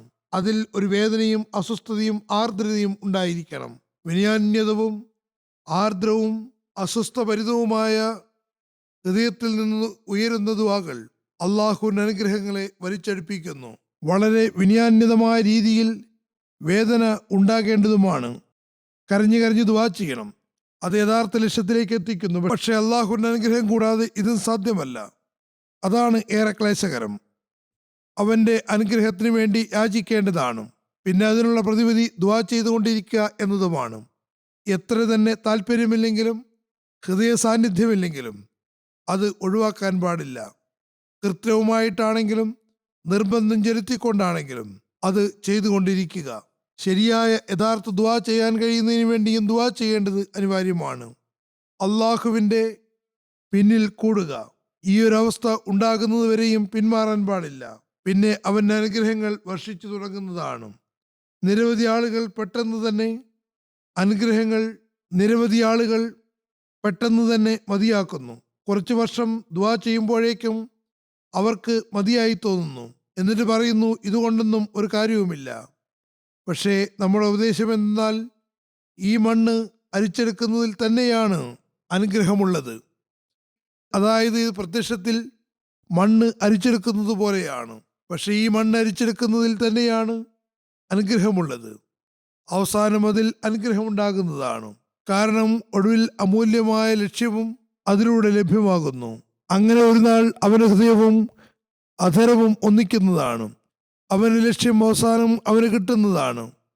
എന്തെന്നാണോ അവൻ ആഗ്രഹിച്ചത് പ്രസ്തുത ലക്ഷ്യം അവൻ പ്രാപിക്കുന്നതുമാണ്. പറയുന്നു, അവന്റെ ഹൃദയം അവന്റെ അധരത്തോട് താദാത്മ്യം പ്രാപിക്കും. പിന്നെ ദുആയുടെ അനിവാര്യ ഘടകങ്ങളായ വിനയവും ആർദ്രതയും സ്വയം ഉണ്ടാകുന്നതാണ്. അതായത് മനസ്സ് അവന്റെ നാവിനോട് പറയുന്നു, അവന്റെ ഹൃദയാവസ്ഥയായി മാറുന്നു. ഇത് രണ്ടും ഒന്നായിത്തീരും. പിന്നെ ദുആക്ക് അനിവാര്യമായിട്ടുള്ള കാര്യങ്ങളും ഉരുത്തിരിയുന്നുണ്ട്. ദുആ രാത്രി എഴുന്നേറ്റ് മനസാന്നിധ്യത്തോടെ ഇല്ലാതെയും അക്ഷമനായ അവസ്ഥയിലുമാണെങ്കിൽ അവൻ ആ അവസ്ഥയിലും പ്രാർത്ഥിക്കുന്നു, നാഥ, എൻ്റെ ഹൃദയം നിന്റെ നിയന്ത്രണത്തിലാകുന്നു. ആ അവസ്ഥയിലും ദുആ ചെയ്യുകയാണ്, നാഥ, ഹൃദയം നിന്റെ നിയന്ത്രണത്തിലാകുന്നു, നീ തന്നെ അതിനെ പരിശുദ്ധമാക്കണമേ. വളരെ ഞെരുക്കമുള്ള അവസ്ഥയിൽ അതിൻ്റെ വിശാലത അവൻ അള്ളാഹുവിന് വേണ്ടി അള്ളാഹുവിൽ നിന്ന് പ്രതീക്ഷിക്കുന്നു. ഹൃദയം ഞെരുക്കത്തിലാണ്, അതിൽ വിശാലത ഉണ്ടാകാൻ അവൻ ആഗ്രഹിക്കുന്നു. അള്ളാഹുവിലേക്ക് കുനിയണമെന്നും അവനിലേക്ക് പ്രേരണ ഉണ്ടാകണമെന്നും അള്ളാഹുവിൻ്റെ സ്നേഹം വർദ്ധിക്കണമെന്നും അവൻ ആഗ്രഹിക്കുന്നു. ഈ ഞെരുക്കത്തിൽ നിന്ന് പിന്നീട് വിശാലതയിലേക്ക് വരുന്നു. അതായത് പ്രത്യക്ഷത്തിൽ മനുഷ്യൻ്റെ ഹൃദയത്തിലുണ്ടാകുന്ന ഞെരുക്കങ്ങൾ മാറുകയും അത് വിശാലമാവുകയും അതിലൊരു ആർദ്രത ഉണ്ടാവുകയും ചെയ്യുന്നു. അതായത് പ്രത്യക്ഷത്തിൽ മനുഷ്യൻ്റെ ഹൃദയത്തിലുണ്ടാകുന്ന ഞെരുക്കങ്ങൾ മാറുകയും അത് വിശാലമാവുകയും അതിലൊരു ആർദ്രത ഉണ്ടാവുകയും ചെയ്യുന്നു. ഹൃദയം വിശാലമാവുക എന്നതുകൊണ്ടുള്ള ഉദ്ദേശം എന്താണ്? ദുആകളിൽ പിന്നീട് ഒരു ആർദ്രത ഉണ്ടാകുന്നു എന്നത് തന്നെയാണ്. അവന് കരച്ചിൽ വരുന്നു. ഈ സമയം തന്നെയാണ് ദുആ സ്വീകാര്യതയുടെ നിമിഷം എന്ന് പറയപ്പെടുന്നത്. ഇങ്ങനെ ഒരവസ്ഥ ഉണ്ടാകുമ്പോൾ അറിയുക, അത് സ്വീകാര്യതയുടെ സമയമാകുന്നു. അപ്പോൾ ആത്മാവ് ദൈവസവിധത്തിൽ വെള്ളം പോലെ ഒഴുകുന്നതായി അവന് അനുഭവപ്പെടുന്നതാണ്.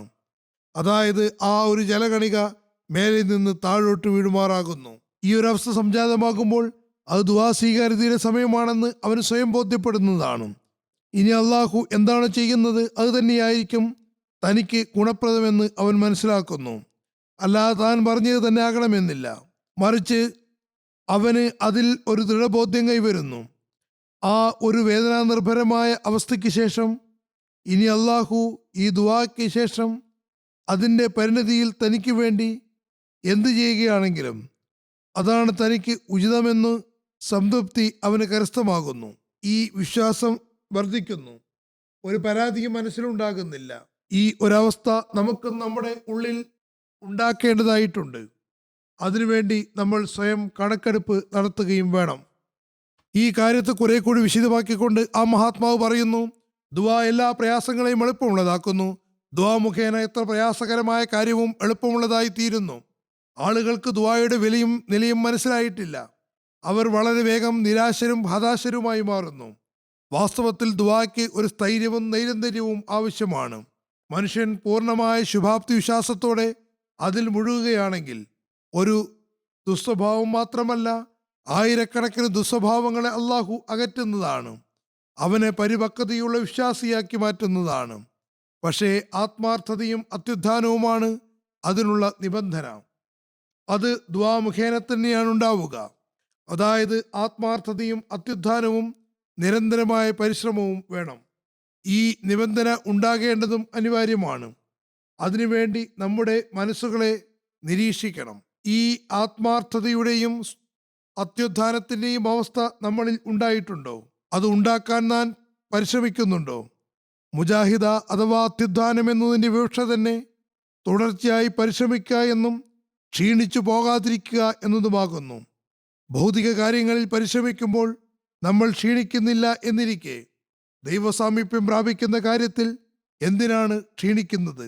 ഇതിന്റെ തത്വം വിവരിച്ചുകൊണ്ട് ആ മഹാത്മാവ് പറയുന്നു, മനുഷ്യൻ ഇഹലോക ജീവിതത്തെ വളരെ മോശമാണെന്ന് മനസ്സിലാക്കിക്കൊണ്ട് അതിൽ നിന്ന് പുറത്തേക്ക് വരാൻ ശ്രമിക്കുകയും ദുആ ചെയ്യുകയും വേണം. അങ്ങനെ അവൻ ഉപായങ്ങൾ യഥാവിധി ഉപയോഗപ്പെടുത്തുമ്പോൾ, സത്യസന്ധമായ രീതിയിൽ ദുആകൾ ചെയ്യുമ്പോൾ അള്ളാഹു അവസാനം അവന് മോക്ഷം നൽകുന്നു.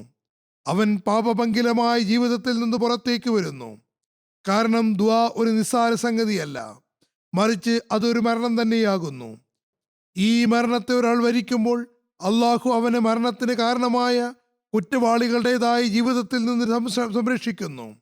അവന് ഒരു പരിശുദ്ധ ജീവിതം നൽകുന്നു. കുറ്റവാളികളുടേതായ ജീവിതവും ഒരു മരണം തന്നെയാണ്. അതിനുള്ള ശിക്ഷകൾ കിട്ടുക തന്നെ ചെയ്യും. ചിലപ്പോൾ ഈ ലോകത്ത് തന്നെ കിട്ടുന്നു. ചുരുക്കത്തിൽ അള്ളാഹു അതിൽ നിന്ന് അവനെ സംരക്ഷിക്കുന്നു. പറയുന്നു, പല ആളുകളും ദുആയെ വളരെ നിസ്സാരമായ ഒന്നായി ഗണിക്കുന്നു. ഓർക്കുക, സാധാരണഗതിയിൽ നമസ്കരിച്ച് കൈയുയർത്തി വായിൽ വരുന്നതെല്ലാം പറയുന്നതിൻ്റെ പേരല്ല ദുആ എന്നത്. ഈ ദുആ കൊണ്ട് ഒരു പ്രയോജനവുമില്ല.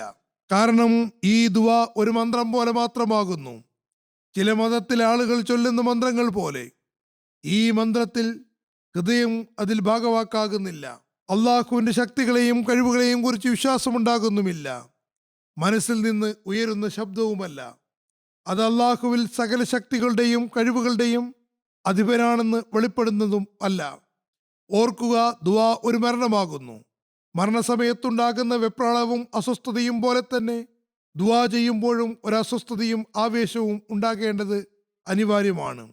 ആയതിനാൽ ദുആയുടെ കാര്യത്തിൽ വളരെ അസ്വസ്ഥതയും ആർദ്രതയും ഉണ്ടാകാത്തിടത്തോളം കാര്യം നടക്കുന്നതല്ല.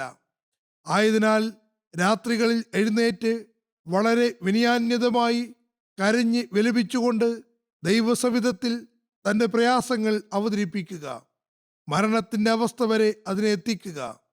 ആ സമയത്ത് ദുആ സ്വീകാര്യതയുടെ അവസ്ഥയിലേക്കും എത്തുന്നതാണ്. പറയുന്നു, ഓർക്കുക, ഏറ്റവും പ്രഥമവും പ്രധാനവുമായ ദുആ മനുഷ്യൻ തന്നെ തിന്മകളിൽ നിന്ന് പരിശുദ്ധനാക്കുന്നതിന് വേണ്ടി ദുആ ചെയ്യുക എന്നുള്ളതാണ്. ഇത് വളരെ പ്രാധാന്യമുള്ള സംഗതിയാകുന്നു. ആദ്യത്തെ ദുആ നമ്മൾ തിന്മകളിൽ നിന്ന് പരിശുദ്ധനാകാൻ ദുആ ചെയ്യണമെന്നതാണ്. അദ്ദേഹം പറയുന്നു, എല്ലാ ദുആകളുടെയും അടിത്തറയും സാരാംശവും തായ്വേരും ഇത് തന്നെയാകുന്നു. കാരണം ഈ ദുആ സ്വീകരിക്കപ്പെടുകയാണെങ്കിൽ മനുഷ്യൻ സകല മാലിന്യങ്ങളിൽ നിന്നും വൃത്തികേടുകളിൽ നിന്നും പരിശുദ്ധനായി ദൈവസൃഷ്ടിയിൽ പരിശുദ്ധനായി തീരുന്നതാണ്. ഇതും വളരെ പ്രധാനപ്പെട്ട സംഗതിയാണ്. നമ്മൾ സ്വയം പരിശുദ്ധനാണെന്ന് കരുതിയാൽ പോരാ. അള്ളാഹുവിൻ്റെ ദൃഷ്ടിയിൽ പരിശുദ്ധനാകണം. അതുവരെയും ദുആ ചെയ്യണം. അള്ളാഹു തന്നെ പരിശുദ്ധനാക്കിയെന്നും അവൻ്റെ ദൃഷ്ടിയിൽ പരിശുദ്ധനായെന്നുമുള്ള തൃപ്തി വരുന്നതുവരെയും ദുആ ചെയ്തുകൊണ്ടേയിരിക്കണം. ഇതിൻ്റെ വിവക്ഷ എന്തെന്നാൽ പിന്നെ വീണ്ടും തിന്മകളെ സംബന്ധിച്ച് ചിന്ത വരാൻ പാടില്ല. പിന്നെ അവൻ്റെ ആവശ്യത്തിനുള്ള മറ്റ് ദുആകൾ അവന് ചെയ്യേണ്ടതായി പോലും വരുന്നതല്ല. അതെല്ലാം സ്വയം സ്വീകരിക്കപ്പെട്ടുകൊണ്ടിരിക്കുന്നതുമാണ്. ഈ ഒരവസ്ഥ ഉണ്ടാകുമ്പോൾ അള്ളാഹുവും സൗഹൃദത്തിൻ്റെ കടമ നിറവേറ്റുന്നു. അവൻ്റെ ആഗ്രഹങ്ങൾ പൂർത്തീകരിക്കപ്പെടുന്നു. പറയുന്നു, തിന്മകളിൽ നിന്ന് പരിശുദ്ധനാകാനുള്ള ദുആ വളരെ പ്രയാസകരവും പരിശ്രമം ആവശ്യമുള്ളതുമാണ്. ഇത് ഒരു നിസ്സാര ദുആയല്ല. തിന്മകളിൽ നിന്ന് പരിശുദ്ധനാകാനും ദൈവദൃഷ്ടിയിൽ മുത്തക്കിയും വരിഷ്ഠനുമായി തീരാനുമുള്ള ദുആ വളരെ വലിയ ദുആയാകുന്നു. അള്ളാഹുവിൻ്റെ ദൃഷ്ടിയിലാണ് മുത്തക്കിയും വരിഷ്ഠനുമാകേണ്ടത്. അല്ലാതെ സ്വയം മനസ്സിലാക്കിയാൽ മാത്രം പോരാ. അതായത് ആരംഭത്തിൽ മനുഷ്യഹൃദയത്തിലുണ്ടാകുന്ന ആവരണങ്ങൾ അകന്നു പോകേണ്ടതാണ്. ഇത് അകന്നു പോവുകയാണെങ്കിൽ മറ്റ് ആവരണങ്ങളെ അകറ്റുന്നതിന് വേണ്ടി അത്ര തന്നെ അധ്വാനവും പരിശ്രമവും ആവശ്യമായി വരുന്നതല്ല. കാരണം അള്ളാഹുവിൻ്റെ അനുഗ്രഹം അവനോടൊപ്പം ചേർന്ന് ആയിരക്കണക്കിന് തിന്മകളെ സ്വയം അകറ്റുന്നതാണ്. അകതാരിൽ പരിശുദ്ധിയും പവിത്രതയും ഉണ്ടാക്കുകയും അള്ളാഹുവുമായുള്ള സത്യസന്ധമായ ബന്ധമുണ്ടാക്കുകയും ചെയ്യുമ്പോൾ അള്ളാഹു താൻ തന്നെ അവൻ്റെ സംരക്ഷകനും രക്ഷാധികാരിയുമായി തീരുന്നു. അവൻ എന്തെങ്കിലും കാര്യത്തിന് വേണ്ടി അള്ളാഹുവിനോട് ചോദിക്കുന്നതിന് മുമ്പേ തന്നെ അള്ളാഹു അവന് വേണ്ടി അത് പൂർത്തിയാക്കി കൊടുക്കുന്നു. അത് ഭൗതിക ആവശ്യങ്ങളാണെങ്കിലും ശരി, അതും പൂർത്തിയാക്കുന്നതാണ്. ഇത് വളരെ സൂക്ഷ്മമായ തത്വരഹസ്യമാകുന്നു. ഈ ഒരവസ്ഥയിലെത്തുമ്പോഴാണ് അത് ഒരാൾക്ക് മനസ്സിലാക്കാൻ കഴിയുകയുള്ളൂ. അതിനു മുമ്പ് അതേക്കുറിച്ച് മനസ്സിലാക്കാൻ പ്രയാസമാണ്. പക്ഷേ ഇത് വലിയ ഒരു മഹത്തായ മുജാഹിദ അഥവാ അത്യുത്ഥാനമാകുന്നു. കാരണം ദുആക്ക് ഒരു അത്യുത്ഥാനവും ആവശ്യമായിട്ടുണ്ട്. ദുആയുടെ കാര്യത്തിൽ അലംഭാവം കാണിക്കുകയും അതിൽ നിന്ന് അകലുകയും ചെയ്യുന്നവനെ അള്ളാഹുവും പരിഗണിക്കുന്നില്ല, അവനിൽ നിന്ന് അകലുകയും ചെയ്യുന്നു. ധൃതിയും തിടുക്കവും ഇവിടെ പ്രയോജനപ്പെടുന്നതല്ല. അള്ളാഹു തൻ്റെ അനുഗ്രഹം മുഖേന താൻ ഇച്ഛിക്കുന്ന സമയത്ത് നൽകുന്നതാണ്. ഇച്ഛിക്കുന്ന സമയത്ത് നൽകുന്നുവെന്ന കാര്യം എപ്പോഴും ഓർമ്മയിലുണ്ടായിരിക്കണം. ചോദിക്കുന്നവൻ പെട്ടെന്ന് കിട്ടിയില്ലെങ്കിൽ പരാതിയുള്ളവനും ദുർഭാവനയുള്ളവരുമായി തീരുന്നു. മറിച്ച് സ്ഥായിയായി സഹനത്തോടെ അവനോട് ദുആ ചെയ്തുകൊണ്ടിരിക്കേണ്ടതാണ്. സ്ഥായി ഭാവം ഒരു നിബന്ധനയാണ്. ഏറ്റവും പൊതുവായ ദുആ സ്വയം പരിശുദ്ധി ആർജിക്കാൻ വേണ്ടിയുള്ളതാണ്. അതായത് ദൈവദൃഷ്ടിയിൽ പരിശുദ്ധി കൈവരിക്കാനുള്ളതാകുന്നു. ദുആ സ്വീകാര്യതയ്ക്ക് ആവശ്യമായ അവസ്ഥ എന്താണെന്ന കാര്യം വിവരിച്ചുകൊണ്ട് ഹദ്രത്ത് മസീഹ് മൗഊദ് അലൈഹി ഇസ്ലാം പറയുന്നു, ദുആയുടെ ഉള്ളിൽ സ്വീകാര്യതയുടെ പ്രഭാവം ഉണ്ടാകുന്നത് അതതിൻ്റെ പാരമ്യത്തിൽ അസ്വസ്ഥഭരിതമായി തീരുമ്പോഴാണ്. വളരെ അസ്വസ്ഥഭരിതമായ അവസ്ഥ ഉണ്ടായിത്തീരുമ്പോൾ അള്ളാഹുവിൽ നിന്ന് സ്വീകാര്യതയുടെ പ്രഭാവങ്ങളും സാഹചര്യങ്ങളും ഉണ്ടാകുന്നു. ആദ്യം വാനലോകത്താണ് അതുണ്ടാകുന്നത്, പിന്നെ ഭൂമിയിൽ അതിൻ്റെ പ്രഭാവം വെളിപ്പെടുന്നു. അള്ളാഹു ദുആ സ്വീകരിക്കുമ്പോൾ അവിടെ നിന്ന് അതിനുള്ള ഉത്തരവിറക്കുന്നു, പിന്നെ അതിൻ്റെ പ്രഭാവങ്ങൾ ഭൂമിയിലേക്ക് വന്നു തുടങ്ങുന്നു. ഇതൊരു നിസ്സാര സംഗതിയല്ല, മറിച്ച് ഒരു മഹത്തായ യാഥാർത്ഥ്യമാകുന്നു. മാത്രമല്ല, യാഥാർത്ഥ്യം എന്തെന്നാൽ അള്ളാഹുവിൻ്റെ പ്രഭാവം കാണാൻ ആഗ്രഹിക്കുന്നവർ ദുആകൾ ചെയ്യട്ടെ. അള്ളാഹു ഒരു തീരുമാനമെടുത്തിരിക്കുന്നു എന്തൊക്കെയാണ് ഉണ്ടാകേണ്ടതെന്ന്, അവൻ്റെ അറിവിലുള്ളതുമാണ്. പിന്നെ ദുആ ചെയ്യേണ്ട ആവശ്യം എന്താണ് എന്ന് ചില ആളുകൾ ചോദിക്കുന്നു. ദുആ ചെയ്യേണ്ടതിൻ്റെ ആവശ്യം എന്താണെന്ന് വിശദീകരിച്ചുകൊണ്ട് ആ മഹാത്മാവ് പറയുന്നു, ദുആയുടെ കൈകാര്യകർത്തൃത്വം സ്വന്തം കയ്യിലാണെങ്കിൽ മനുഷ്യൻ അവന് ഇഷ്ടമുള്ളതെല്ലാം ചെയ്യുമായിരുന്നു. അതുകൊണ്ട് തന്നെ ഇന്ന സുഹൃത്തിൻ്റെ അല്ലെങ്കിൽ ബന്ധുവിൻ്റെ കാര്യത്തിൽ ഇന്ന കാര്യം തീർച്ചയായും സംഭവിക്കുമെന്ന് നമുക്ക് പറയാൻ കഴിയില്ല. അത് നമ്മുടെ അധികാരത്തിലുള്ളതല്ല. അതെങ്ങനെ സ്വീകരിക്കണമെന്നത് അള്ളാഹുവിന് ഇഷ്ടമാണ്. ചില സമയത്ത് വളരെ അനിവാര്യമായി തോന്നുമെങ്കിലും ദുആ സ്വീകരിക്കപ്പെടുന്നില്ല. ദുആക്ക് വേണ്ടി പറയുകയും വളരെ ആവശ്യമായി അനുഭവപ്പെടുകയും ചെയ്യുന്നുവെങ്കിലും മനസ്സിനുള്ളിൽ ആ ഒരവസ്ഥ സംജാതമാകുന്നില്ല. ഹൃദയം കഠിനമായിരിക്കും. ഇതിൻ്റെ രഹസ്യം അറിയാത്തതുകൊണ്ട് ചില ആളുകൾ വഴിതെറ്റുന്നു. ദുആ ചെയ്യേണ്ട ആവശ്യം എന്താണെന്ന് ആളുകൾ ചോദിക്കുന്നു. അതിലൊരു സംശയം ഉടലെടുക്കുന്നു. ഇതെല്ലാം എഴുതപ്പെട്ടത്, അതായത് വിധിയാണെന്ന് മനസ്സിലാക്കുന്നു. ഇതാണ് നമുക്ക് വിധിക്കപ്പെട്ടതെങ്കിൽ ദുആ ചെയ്യേണ്ടതും പരിശ്രമിക്കേണ്ടതും എന്തിനാണെന്ന് അവർ ചോദിക്കുന്നു. അതിനുള്ള മറുപടി ഇതാകുന്നു, അള്ളാഹുവിൻ്റെ അറിവിൽ എല്ലാ കാര്യങ്ങളുമുണ്ട്. അത് സംഭവിക്കുമെന്ന് തീർച്ചയായും അള്ളാഹുവിനറിയാം. അതുകൊണ്ട് ആ കാര്യം തീർച്ചയായും നടത്തണമെന്നത് അള്ളാഹുവിനെ സംബന്ധിച്ച് നിർബന്ധമുള്ള കാര്യമല്ല. അറിവിലുണ്ടായിരിക്കുക എന്നത് അള്ളാഹുവിൻ്റെ കഴിവിന് അതീതമാണെന്നോ അത് അങ്ങനെ തന്നെ സംഭവിക്കണമെന്നോ ഉള്ള കാര്യത്തിന് തെളിവല്ല. സംഭവിക്കാനുള്ളതെല്ലാം സംഭവിക്കുമെന്നും നമ്മുടെ പരിശ്രമവും അധ്വാനവും അനാവശ്യവും ആണെന്നും കരുതുന്നവരുണ്ട്. അതിനെ ഒരു ഭൗതിക ഉദാഹരണത്തിലൂടെ ആ മഹാത്മാവ് പറയുന്നു, തലവേദന ഉണ്ടാകുമ്പോൾ പിന്നെ എന്തിനാണ് ചികിത്സയ്ക്ക് തിരിയുന്നത്?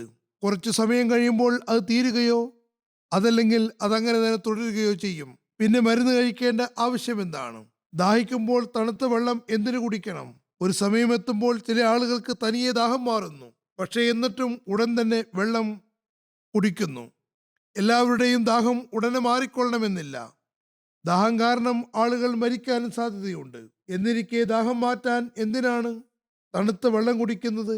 കാര്യം എന്തെന്നാൽ മനുഷ്യൻ പ്രതികരിക്കുമ്പോൾ അതിൻ്റെ പ്രതിഫലമുണ്ടാകുന്നു.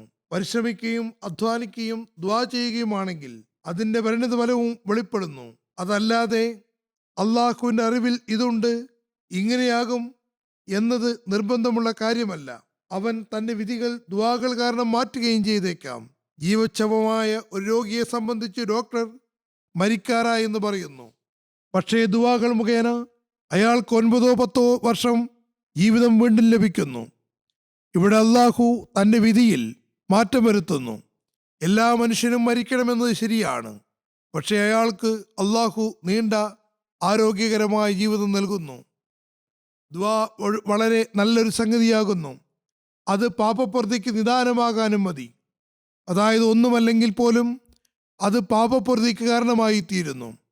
ആവശ്യപ്പെടുന്ന കാര്യം ദുആ മുഖേന സാധ്യമായില്ലെങ്കിൽ കൂടി അള്ളാഹു അതിനെ അഥവാ ദുആയെ സംരക്ഷിക്കുകയും ഈ ലോകത്തോ പരലോകത്തോ അത് അയാൾക്ക് പാപപ്രവൃത്തിക്കുള്ള മാർഗമാക്കുകയും ചെയ്യുന്നു. അയാൾക്ക് വേണ്ടി എളുപ്പമുണ്ടാകുന്നതിനും പാപപ്രവൃത്തിക്കും അതിനെ നിമിത്തമാക്കുകയും ചെയ്യുന്നു. അത് മുഖേന പതിയെ പതിയെ അള്ളാഹു ഔദാര്യവാനായി തീരുന്നു. പിന്നെ അള്ളാഹുവിൻ്റെ ഔദാര്യങ്ങളും ആരംഭിക്കുന്നു. പാപപ്രവൃത്തിയുടെ അനുഗ്രഹങ്ങൾ ഈ ലോകത്ത് നൽകപ്പെട്ടു തുടങ്ങുമ്പോൾ പിന്നെ അള്ളാഹുവിൻ്റെ ഔദാര്യത്തിൻ്റെ പ്രഭാവങ്ങളും അവൻ കാണാൻ തുടങ്ങുന്നു. ദുആ ചെയ്യാതിരിക്കുന്നതിനെ സംബന്ധിച്ച് അദ്ദേഹം പറയുന്നു, ദുആ ചെയ്യാതിരിക്കുമ്പോൾ ആദ്യം മനസ്സിൽ ക്ലാവ് പിടിക്കുന്നു. മനസ്സിലുണ്ടാകുന്ന ഈ ക്ലാവ് കാരണം പിന്നെ കുഴപ്പങ്ങൾ ഉടലെടുക്കുന്നു. മനസ്സ് കഠിനമായി തീരുന്നു. പിന്നെ ദുആയുടെ ആവശ്യമെന്തെന്ന് പറഞ്ഞ് അവൻ ദൂരെ അകലുന്നു. തുടർന്ന് അള്ളാഹുവിനോട് അപരിചിതത്വവും അള്ളാഹുവിൽ നിന്ന് അകൽച്ചയും അള്ളാഹുവിനെ അന്യനാണെന്ന് മനസ്സിലാക്കുകയും ഒരു വിരോധഭാവം ഉണ്ടാവുകയും തുടർന്ന് അതിൻ്റെ ഫലമായി വിശ്വാസം മരവിക്കുകയും ഒടുവിൽ അള്ളാഹുവിലുള്ള വിശ്വാസം തന്നെ നഷ്ടമാവുകയും ചെയ്യുന്നു. ഈ വ്യത്യസ്ത അവസ്ഥകൾ ദുആ ചെയ്യാതിരിക്കുന്നത് കൊണ്ട് ഉണ്ടാകുന്നു. ക്രമാനുഗതമായി ആദ്യം മനസ്സിൽ ക്ലാവ് പിടിക്കും. പിന്നെ അത് കഠിനമായി തീരും. തുടർന്ന് നിരീശ്വരത്വം ഉണ്ടാവുകയും ചെയ്യുന്നു. അതേ തുടർന്ന് വിദ്വേഷത്തിലും ശത്രുതയിലും മുന്നോട്ട് ഗമിക്കുന്നു. മനുഷ്യന്റെ ഉള്ളിൽ വിശ്വാസത്തെ നഷ്ടപ്പെടുത്തുന്ന ചിന്താഗതികൾ ഉണ്ടാവുകയും അവൻ നിരീശ്വരത്വത്തിലേക്ക് നീങ്ങുകയും ചെയ്യുന്നു. അതുകൊണ്ട് ദുആകളിലേക്ക് വരേണ്ടത് അനിവാര്യമാണ്. വിശ്വാസം നഷ്ടമായാൽ പിന്നെ മനുഷ്യന്റെ ഇഹലോകവും പരലോകവും നഷ്ടപ്പെട്ടു പോകുന്നതാണ്. ഏതു തരത്തിലുള്ള ദുആയാണ് ഇസ്ലാമിൻ്റെ അഭിമാനം എന്നതിനെ വിശദീകരിച്ചുകൊണ്ട് ആ മഹാത്മാവ് പറയുന്നു, ദുആ ഇസ്ലാമിൻ്റെ ഒരു പ്രത്യേക അഭിമാനമാകുന്നു. മുസ്ലിങ്ങൾക്കതിൽ വലിയ അഭിമാനവുമുണ്ട്. പക്ഷേ ഓർക്കുക, ദുആ എന്നത് അധരവ്യായാമത്തിൻ്റെ പേരല്ല, മറിച്ചത് മുഖേന ഹൃദയം ദൈവഭയത്താൽ നിറയുന്നു. ദുആ ചെയ്യുന്ന ആളുടെ ആത്മാവ് വെള്ളം കണക്കെ ദൈവസവിധത്തിൽ ഒഴുകുന്നു. തൻ്റെ ദൗർബല്യങ്ങൾക്കും ഇടർച്ചകൾക്കും ശക്തിയും കഴിവുമുള്ള അള്ളാഹുവിൽ നിന്ന് ശക്തിയും കഴിവും പാപപ്രവൃത്തിയും തേടുന്നു. ഈ അവസ്ഥയെ മറ്റു വാക്കുകൾ മരണമെന്ന് പറയാവുന്നതാണ്. ഈ ഒരവസ്ഥ സംജാതമാവുകയാണെങ്കിൽ ഉറപ്പായും അറിഞ്ഞുകൊള്ളുക, ദുആ സ്വീകാര്യതയുടെ കവാടങ്ങൾ അയാൾക്ക് വേണ്ടി തുറക്കപ്പെടുമാറാകുന്നു. പ്രത്യേകമായ ശക്തിയും അനുഗ്രഹങ്ങളും തിന്മകളിൽ നിന്നുള്ള മോചനത്തിലുള്ള സ്ഥൈര്യവും നന്മകളിൽ സ്ഥായീഭാവവും കരഗതമാകുന്നു. ഈ മാർഗം എല്ലാത്തിനേക്കാളും ശക്തമായ ഒന്നാണ്, പക്ഷേ വളരെ പ്രയാസകരവുമാണ്. ജനങ്ങൾ ദുആയുടെ യാഥാർത്ഥ്യത്തെയും അവസ്ഥയെയും സംബന്ധിച്ച് ബോധവാന്മാരല്ല. അതുകൊണ്ട് തന്നെ ഇക്കാലത്ത് വളരെയധികം ആളുകൾ അതിനെ നിരാകരിക്കുന്നവരാണ്. കാരണം അവർക്ക് അതിൻ്റെ പ്രഭാവങ്ങളെക്കുറിച്ച് അറിവില്ല. നിഷേധിക്കാനുള്ള ഒരു കാരണമായി അവർ പറയുന്നത് സംഭവിക്കാനുള്ളതെല്ലാം സംഭവിക്കുമെന്നും അതാണ് വിധിയെന്നുമാണ്. ഇനി ദുആയുടെ ആവശ്യമെന്തെന്നും ചോദിക്കുന്നു. പക്ഷേ നല്ലപോലെ ഓർക്കുക, ഇത് തികച്ചും അവരുടെ ഒഴികഴിവുകളാണ്. കാരണം ദുആയുടെ അനുഭവം അവർക്കില്ല. അതിൻ്റെ വിശദാംശങ്ങളെക്കുറിച്ച് അവർ അറിഞ്ഞിട്ടുമില്ല. അതുകൊണ്ടാണ് അവർ ഇങ്ങനെ പറയുന്നത്. അവർ ഈ കാര്യങ്ങളിൽ മാത്രം പൂർണ്ണമായും അർപ്പണം ചെയ്യുന്നവരാണെങ്കിൽ പിന്നെ അസുഖമുണ്ടാകുമ്പോൾ എന്തിനാണ് ചികിത്സിക്കുന്നത്? വ്യത്യസ്ത വസ്തുക്കളിൽ പ്രഭാവമുണ്ടെങ്കിൽ ആത്മീയ ലോകത്ത് അതില്ലാതാകുന്നതിന് എന്താണ് കാരണം? അതിൽ ദുആ ഒരു വലിയ ശക്തമായ കാര്യമാകുന്നു.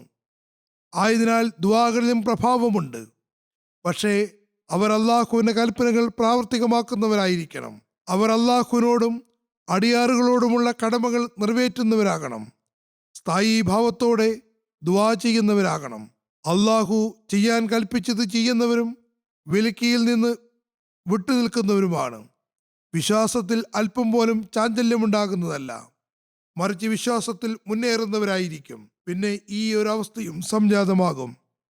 സ്ഥായീ ഭാവത്തോട് ദുആ ചെയ്യണമെന്ന് ഉപദേശിച്ചുകൊണ്ട് ആ മഹാത്മാവ് പറയുന്നു, ദുആ ചെയ്യുന്ന സമയത്ത് താല്പര്യമില്ലായ്മയും അസ്വസ്ഥതയും ഉള്ള നിലയിൽ ആകരുത്. വേഗം ക്ഷീണിച്ച് മാറിയിരിക്കരുത്. ദുആ അതിൻ്റെ പൂർണ്ണമായ പ്രഭാവം കാണിക്കുന്നതുവരെയും പിന്മാറാൻ പാടില്ല. ക്ഷീണിക്കുകയും അസ്വസ്ഥത കാണിക്കുകയും ചെയ്യുന്നവർ അബദ്ധം കാണിക്കുന്നവരാണ്. ഇത് ഒഴിവാക്കപ്പെടുന്നവന്റെ അടയാളമാകുന്നു. എൻ്റെ വീക്ഷണത്തിൽ ദുആ വളരെ നല്ല കാര്യമാണ്. ഞാൻ എൻ്റെ അനുഭവത്തിൻ്റെ വെളിച്ചത്തിൽ പറയട്ടെ, ഇതൊരു ഭാവനയല്ല. ആസൂത്രണങ്ങൾ മുഖേന പരിഹരിക്കപ്പെടാത്ത പ്രശ്നങ്ങൾ അള്ളാഹു ദുആ മുഖേന എളുപ്പത്തിൽ തീർക്കുന്നു. ഞാൻ സത്യമായും പറയുന്നു, ദുആ വളരെ ശക്തമായ സ്വാധീനമുള്ള ഒന്നാകുന്നു. രോഗങ്ങളിൽ നിന്ന് ഇത് മുഖേന ശമനം ലഭിക്കുന്നു. ഭൗതികമായ ഞെരുക്കങ്ങളും പ്രയാസങ്ങളും ഇത് മുഖേന അകലുന്നു. ശത്രുക്കളുടെ ആസൂത്രണങ്ങളിൽ നിന്ന് അത് സംരക്ഷിക്കുന്നു. ദുആ കൊണ്ട് കിട്ടാത്തതായി എന്താണുള്ളത്? ഏറ്റവും ആദ്യം അത് മനുഷ്യനെ പരിശുദ്ധീകരിക്കുന്നു. അതുതന്നെയാണ് ഒരു മനുഷ്യന്റെ, വിശ്വാസിയുടെ, ആരാധകന്റെ യഥാർത്ഥ ലക്ഷ്യമാകേണ്ടതും. അത് അല്ലാഹുവിൽ ജീവൽ വിശ്വാസമുണ്ടാക്കുന്നു, പാപങ്ങളിൽ നിന്ന് മോക്ഷണം നൽകുന്നു. അത് മുഖേന നന്മകളിൽ സ്ഥിരചിത്തത കൈവരുന്നു. ദുആകളിൽ വിശ്വാസമുള്ളവൻ വളരെ സൗഭാഗ്യവാനാകുന്നു. കാരണം അവൻ അല്ലാഹുവിൻ്റെ അത്ഭുതകരമായ ശക്തിവിലാസങ്ങൾ ദർശിക്കുന്നു. അവൻ അല്ലാഹുവിനെ കണ്ടുകൊണ്ട് അവൻ സർവശക്തനും അന്തസ്സുടയവനുമാണെന്ന് വിശ്വസിക്കുന്നു. ദുആ സ്വീകരിക്കപ്പെടാത്തതിൽ പരാതി ഉന്നയിക്കുന്നവർക്ക് മറുപടി നൽകിക്കൊണ്ട് ആ മഹാത്മാവ് പറയുന്നു, ഒരുപാട് ആളുകൾ അല്ലാഹുവിൽ ആരോപണം ഉന്നയിക്കുന്നവരുണ്ട്. തങ്ങളെ സംബന്ധിച്ച് മോശമായ ചിന്താഗതി വെച്ചുകൊണ്ട് തങ്ങൾ നമസ്കരിക്കുകയും ദുആ ചെയ്യുകയും ചെയ്തിട്ടും അതൊന്നും സ്വീകരിക്കപ്പെട്ടില്ല എന്ന് പറയുന്നു.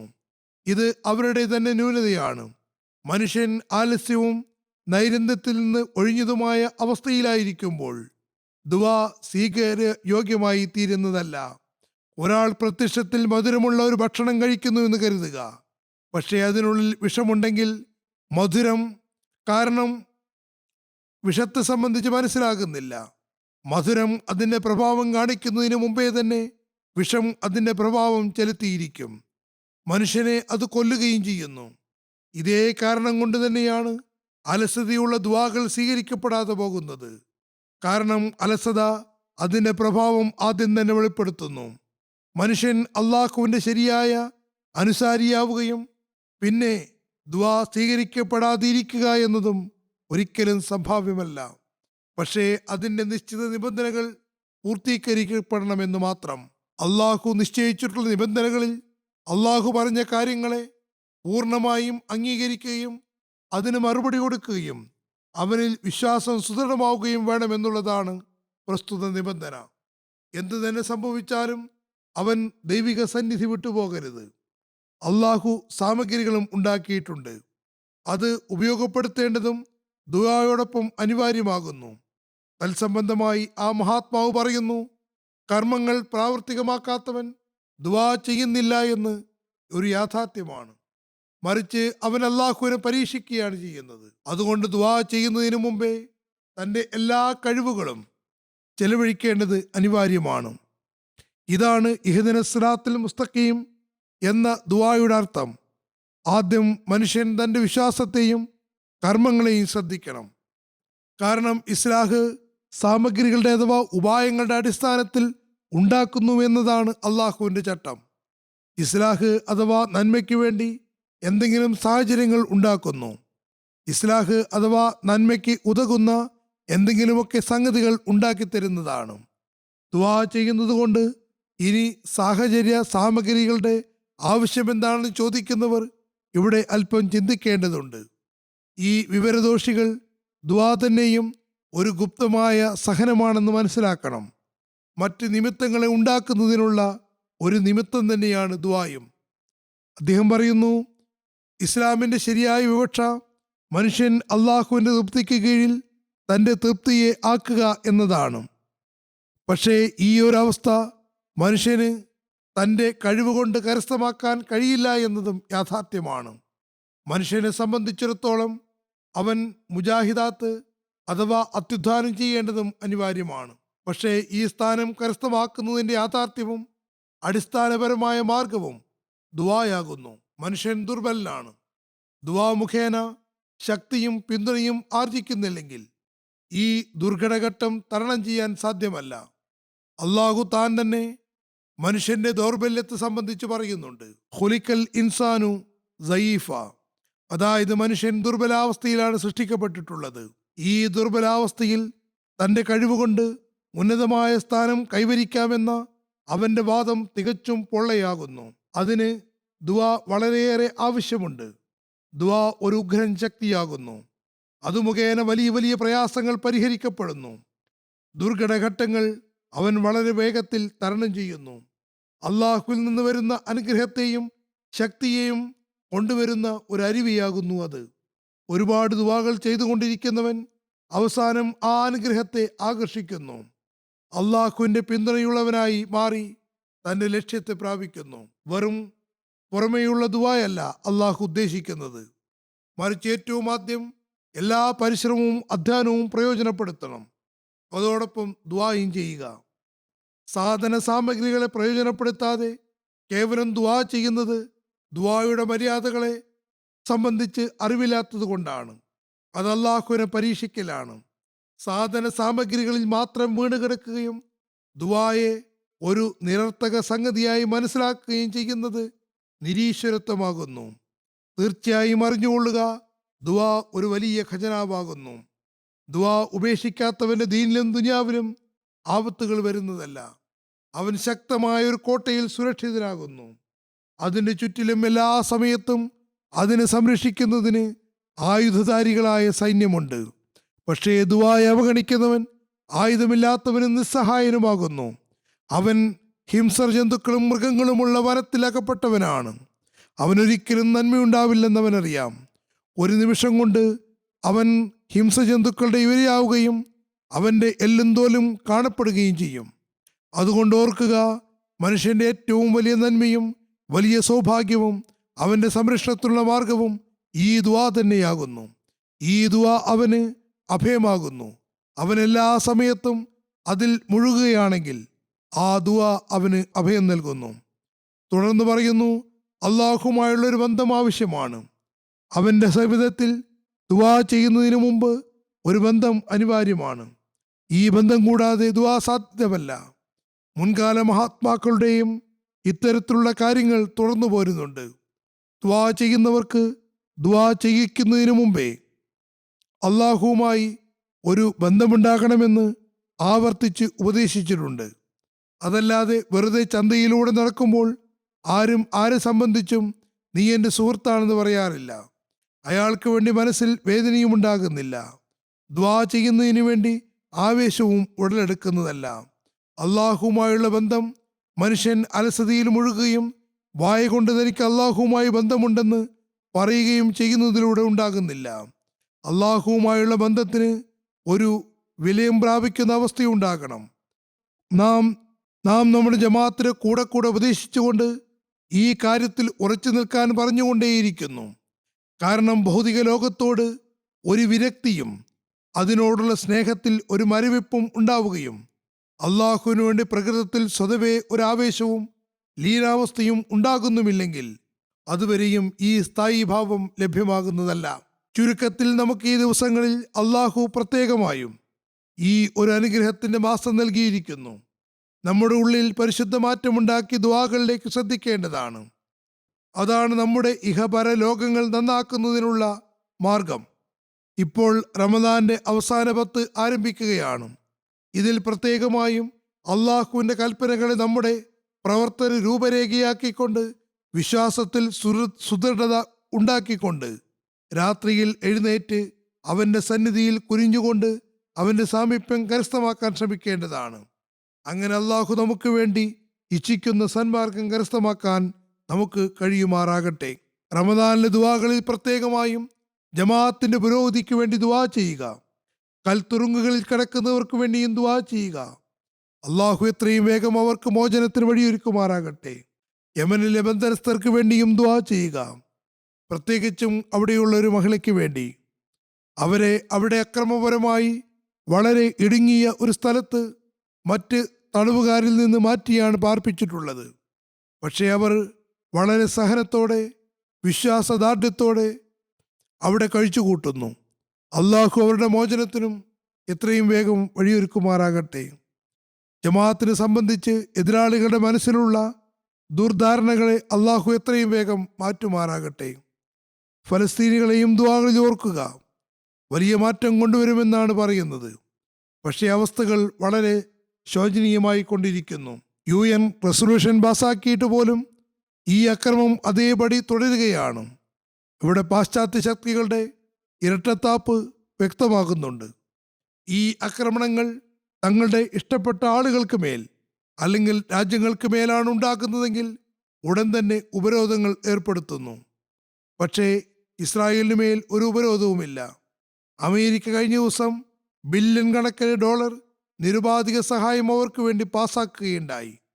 എന്നാൽ പലസ്തീനികൾക്ക് വേണ്ടി ഏതാനും ബില്യൺ ഡോളറുകൾ മാത്രമാണ് പാസാക്കിയത്.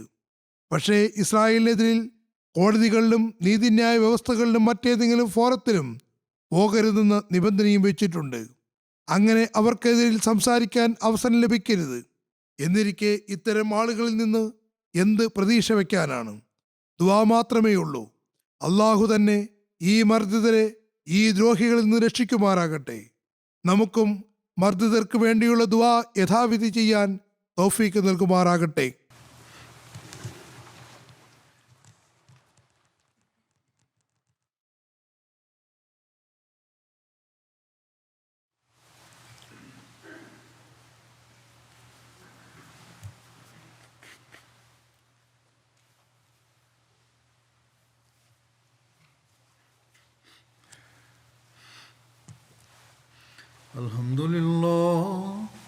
الحمد لله نحمده ونستعينه ونستغفره ونؤمن به ونتوكل عليه ونعوذ بالله من شرور أنفسنا ومن سيئات أعمالنا من يهده الله فلا مضل له ومن يضلل فلا هادي له ونشهد أن لا إله إلا الله ونشهد أن محمدا عبده ورسوله عباد الله رحمكم الله إن الله يأمر بالعدل والإحسان وإيتاء ذي القربى وينهى عن الفحشاء